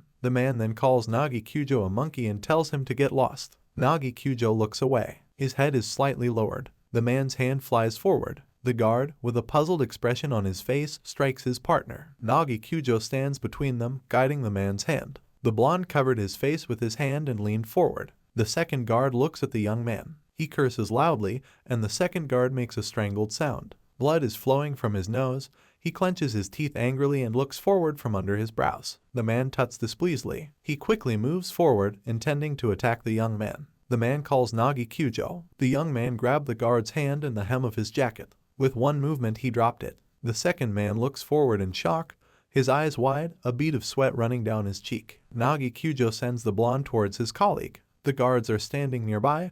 The blonde man is bent over and looks ahead with an angry gaze. He growls and curses nervously. Nagi Kyujo looks forward, his face hidden in shadow. The guards ask who he is. Bright lights sparkle in the room. The name of the club is written on the wall. There is a DJ behind the console. Two girls are standing in a room. One of them is holding a glass in her hand. There are many bright buttons on the DJ console. A girl in very revealing clothes dances near a pole. The guard put his hand to his ear. He stands a little away from everyone. He asks what he is talking about. The man turned his head to the side and opened his mouth. He still holds his hand near the ear in which the earphone is located. He says he understands. The security guard holds his hand on the lattice fence. He addresses someone, calling him Frank. A man with a beard is sitting at the table. Next to him are two young girls. The man is covered in lipstick marks. He looks forward displeasedly, his eyebrows furrowed. The man asks again, clearly wondering why he was needed. A young man stands in the doorway and looks forward, his eyebrows furrowed. He says there is a problem client, he is rowdy outside. The man looks away, his eyebrows furrowed. The guard flies forward, his arms extended forward. The girl stands near the pole and looks to the side. All the visitors directed their gaze in the same direction. There is a guard lying on the floor near the counter. The door to the room is broken. Visitors look forward in astonishment. Their mouths are slightly open. Drops of sweat are running down their faces. The guard tries to rise from the floor and looks towards the young man. He says it's rude. Nagi Kyujo stretched out his arms in front of him and looks forward with a smile. The guard lies in front of him, raising himself on his elbows. The young man says that he just wants to talk to the owner. People are quickly running forward. Nagi Kyujo looks to the side, a small smile on his face. The young man raised his index finger to his cheek. He says someone left. A young man stands near a wooden table, surrounded by security guards. Nagi Kyujo says it's so predictable. He adds that they don't seem to be very hospitable. A man in a suit stands behind the guards. He asks if the young man wants a hospitable welcome. A man with a beard wipes his face with a rag. He towers in front of Nagi Kyujo, the man several heads taller. He says visitors should behave with dignity. The man looks down, a slight smile on his face. This is the club's bodyguard. His name is Frank Blue. He asks the young man if his statement is true. Nagi Kyujo narrows his eyes and looks up with a smile. He apologizes and says that he is not familiar with the rules of etiquette. The man moves towards the young man. One of his hands is clenched into a fist, and he slightly moved the other to the side. The man tells Nagi Kyujo to come over. The young man looks forward, a slight smile on his face. He looks completely confident in his abilities. Nagi Kyujo asks Frank Blue if he wants to say that he can accompany him. The man raises his fist, about to strike. He asks the young man to allow him to make an appointment for him at the hospital. The man quickly moves forward, hitting something wooden. He looks forward with displeasure from under his brows. Nagi Kyujo stands away from the man who destroyed the table. Nagi Kyujo says that he would like to refrain from going to the hospital as a patient. The young man looks forward. There is a confident smile on his face. He says it was a surprise attack. The young man asks if this is a violation of the dignity that their club symbolizes. The man takes off his jacket, revealing a white shirt underneath. He says everything is fine. The man stands with a wide smile on his face. He is wearing a white shirt and black trousers with suspenders. He says his job is to keep the club clean and improve service. A man grabs the edge of an object with his hand. He picked up a chair that was bolted to the floor. The man looks forward, his eyebrows arched. He says he hopes the young man won't think badly of him. The man throws the chair forward, making a wide swing with his arm. A young man bends over and a piece of furniture flies over his head. Nagi Kyujo looked up, his lips tightly pressed together. Frank Blue rushes forward, fist raised. His eyebrows are furrowed and there is a lipstick mark on his forehead. Nagi Kyujo makes a sharp kick to the man's head. The young man hits him in the ear. Nagi Kyujo stands with his leg raised and looks forward. His eyes were wide open and he looked surprised. Frank Blue caught the guy's leg and looks forward with a smile. He asks the young man what he is doing.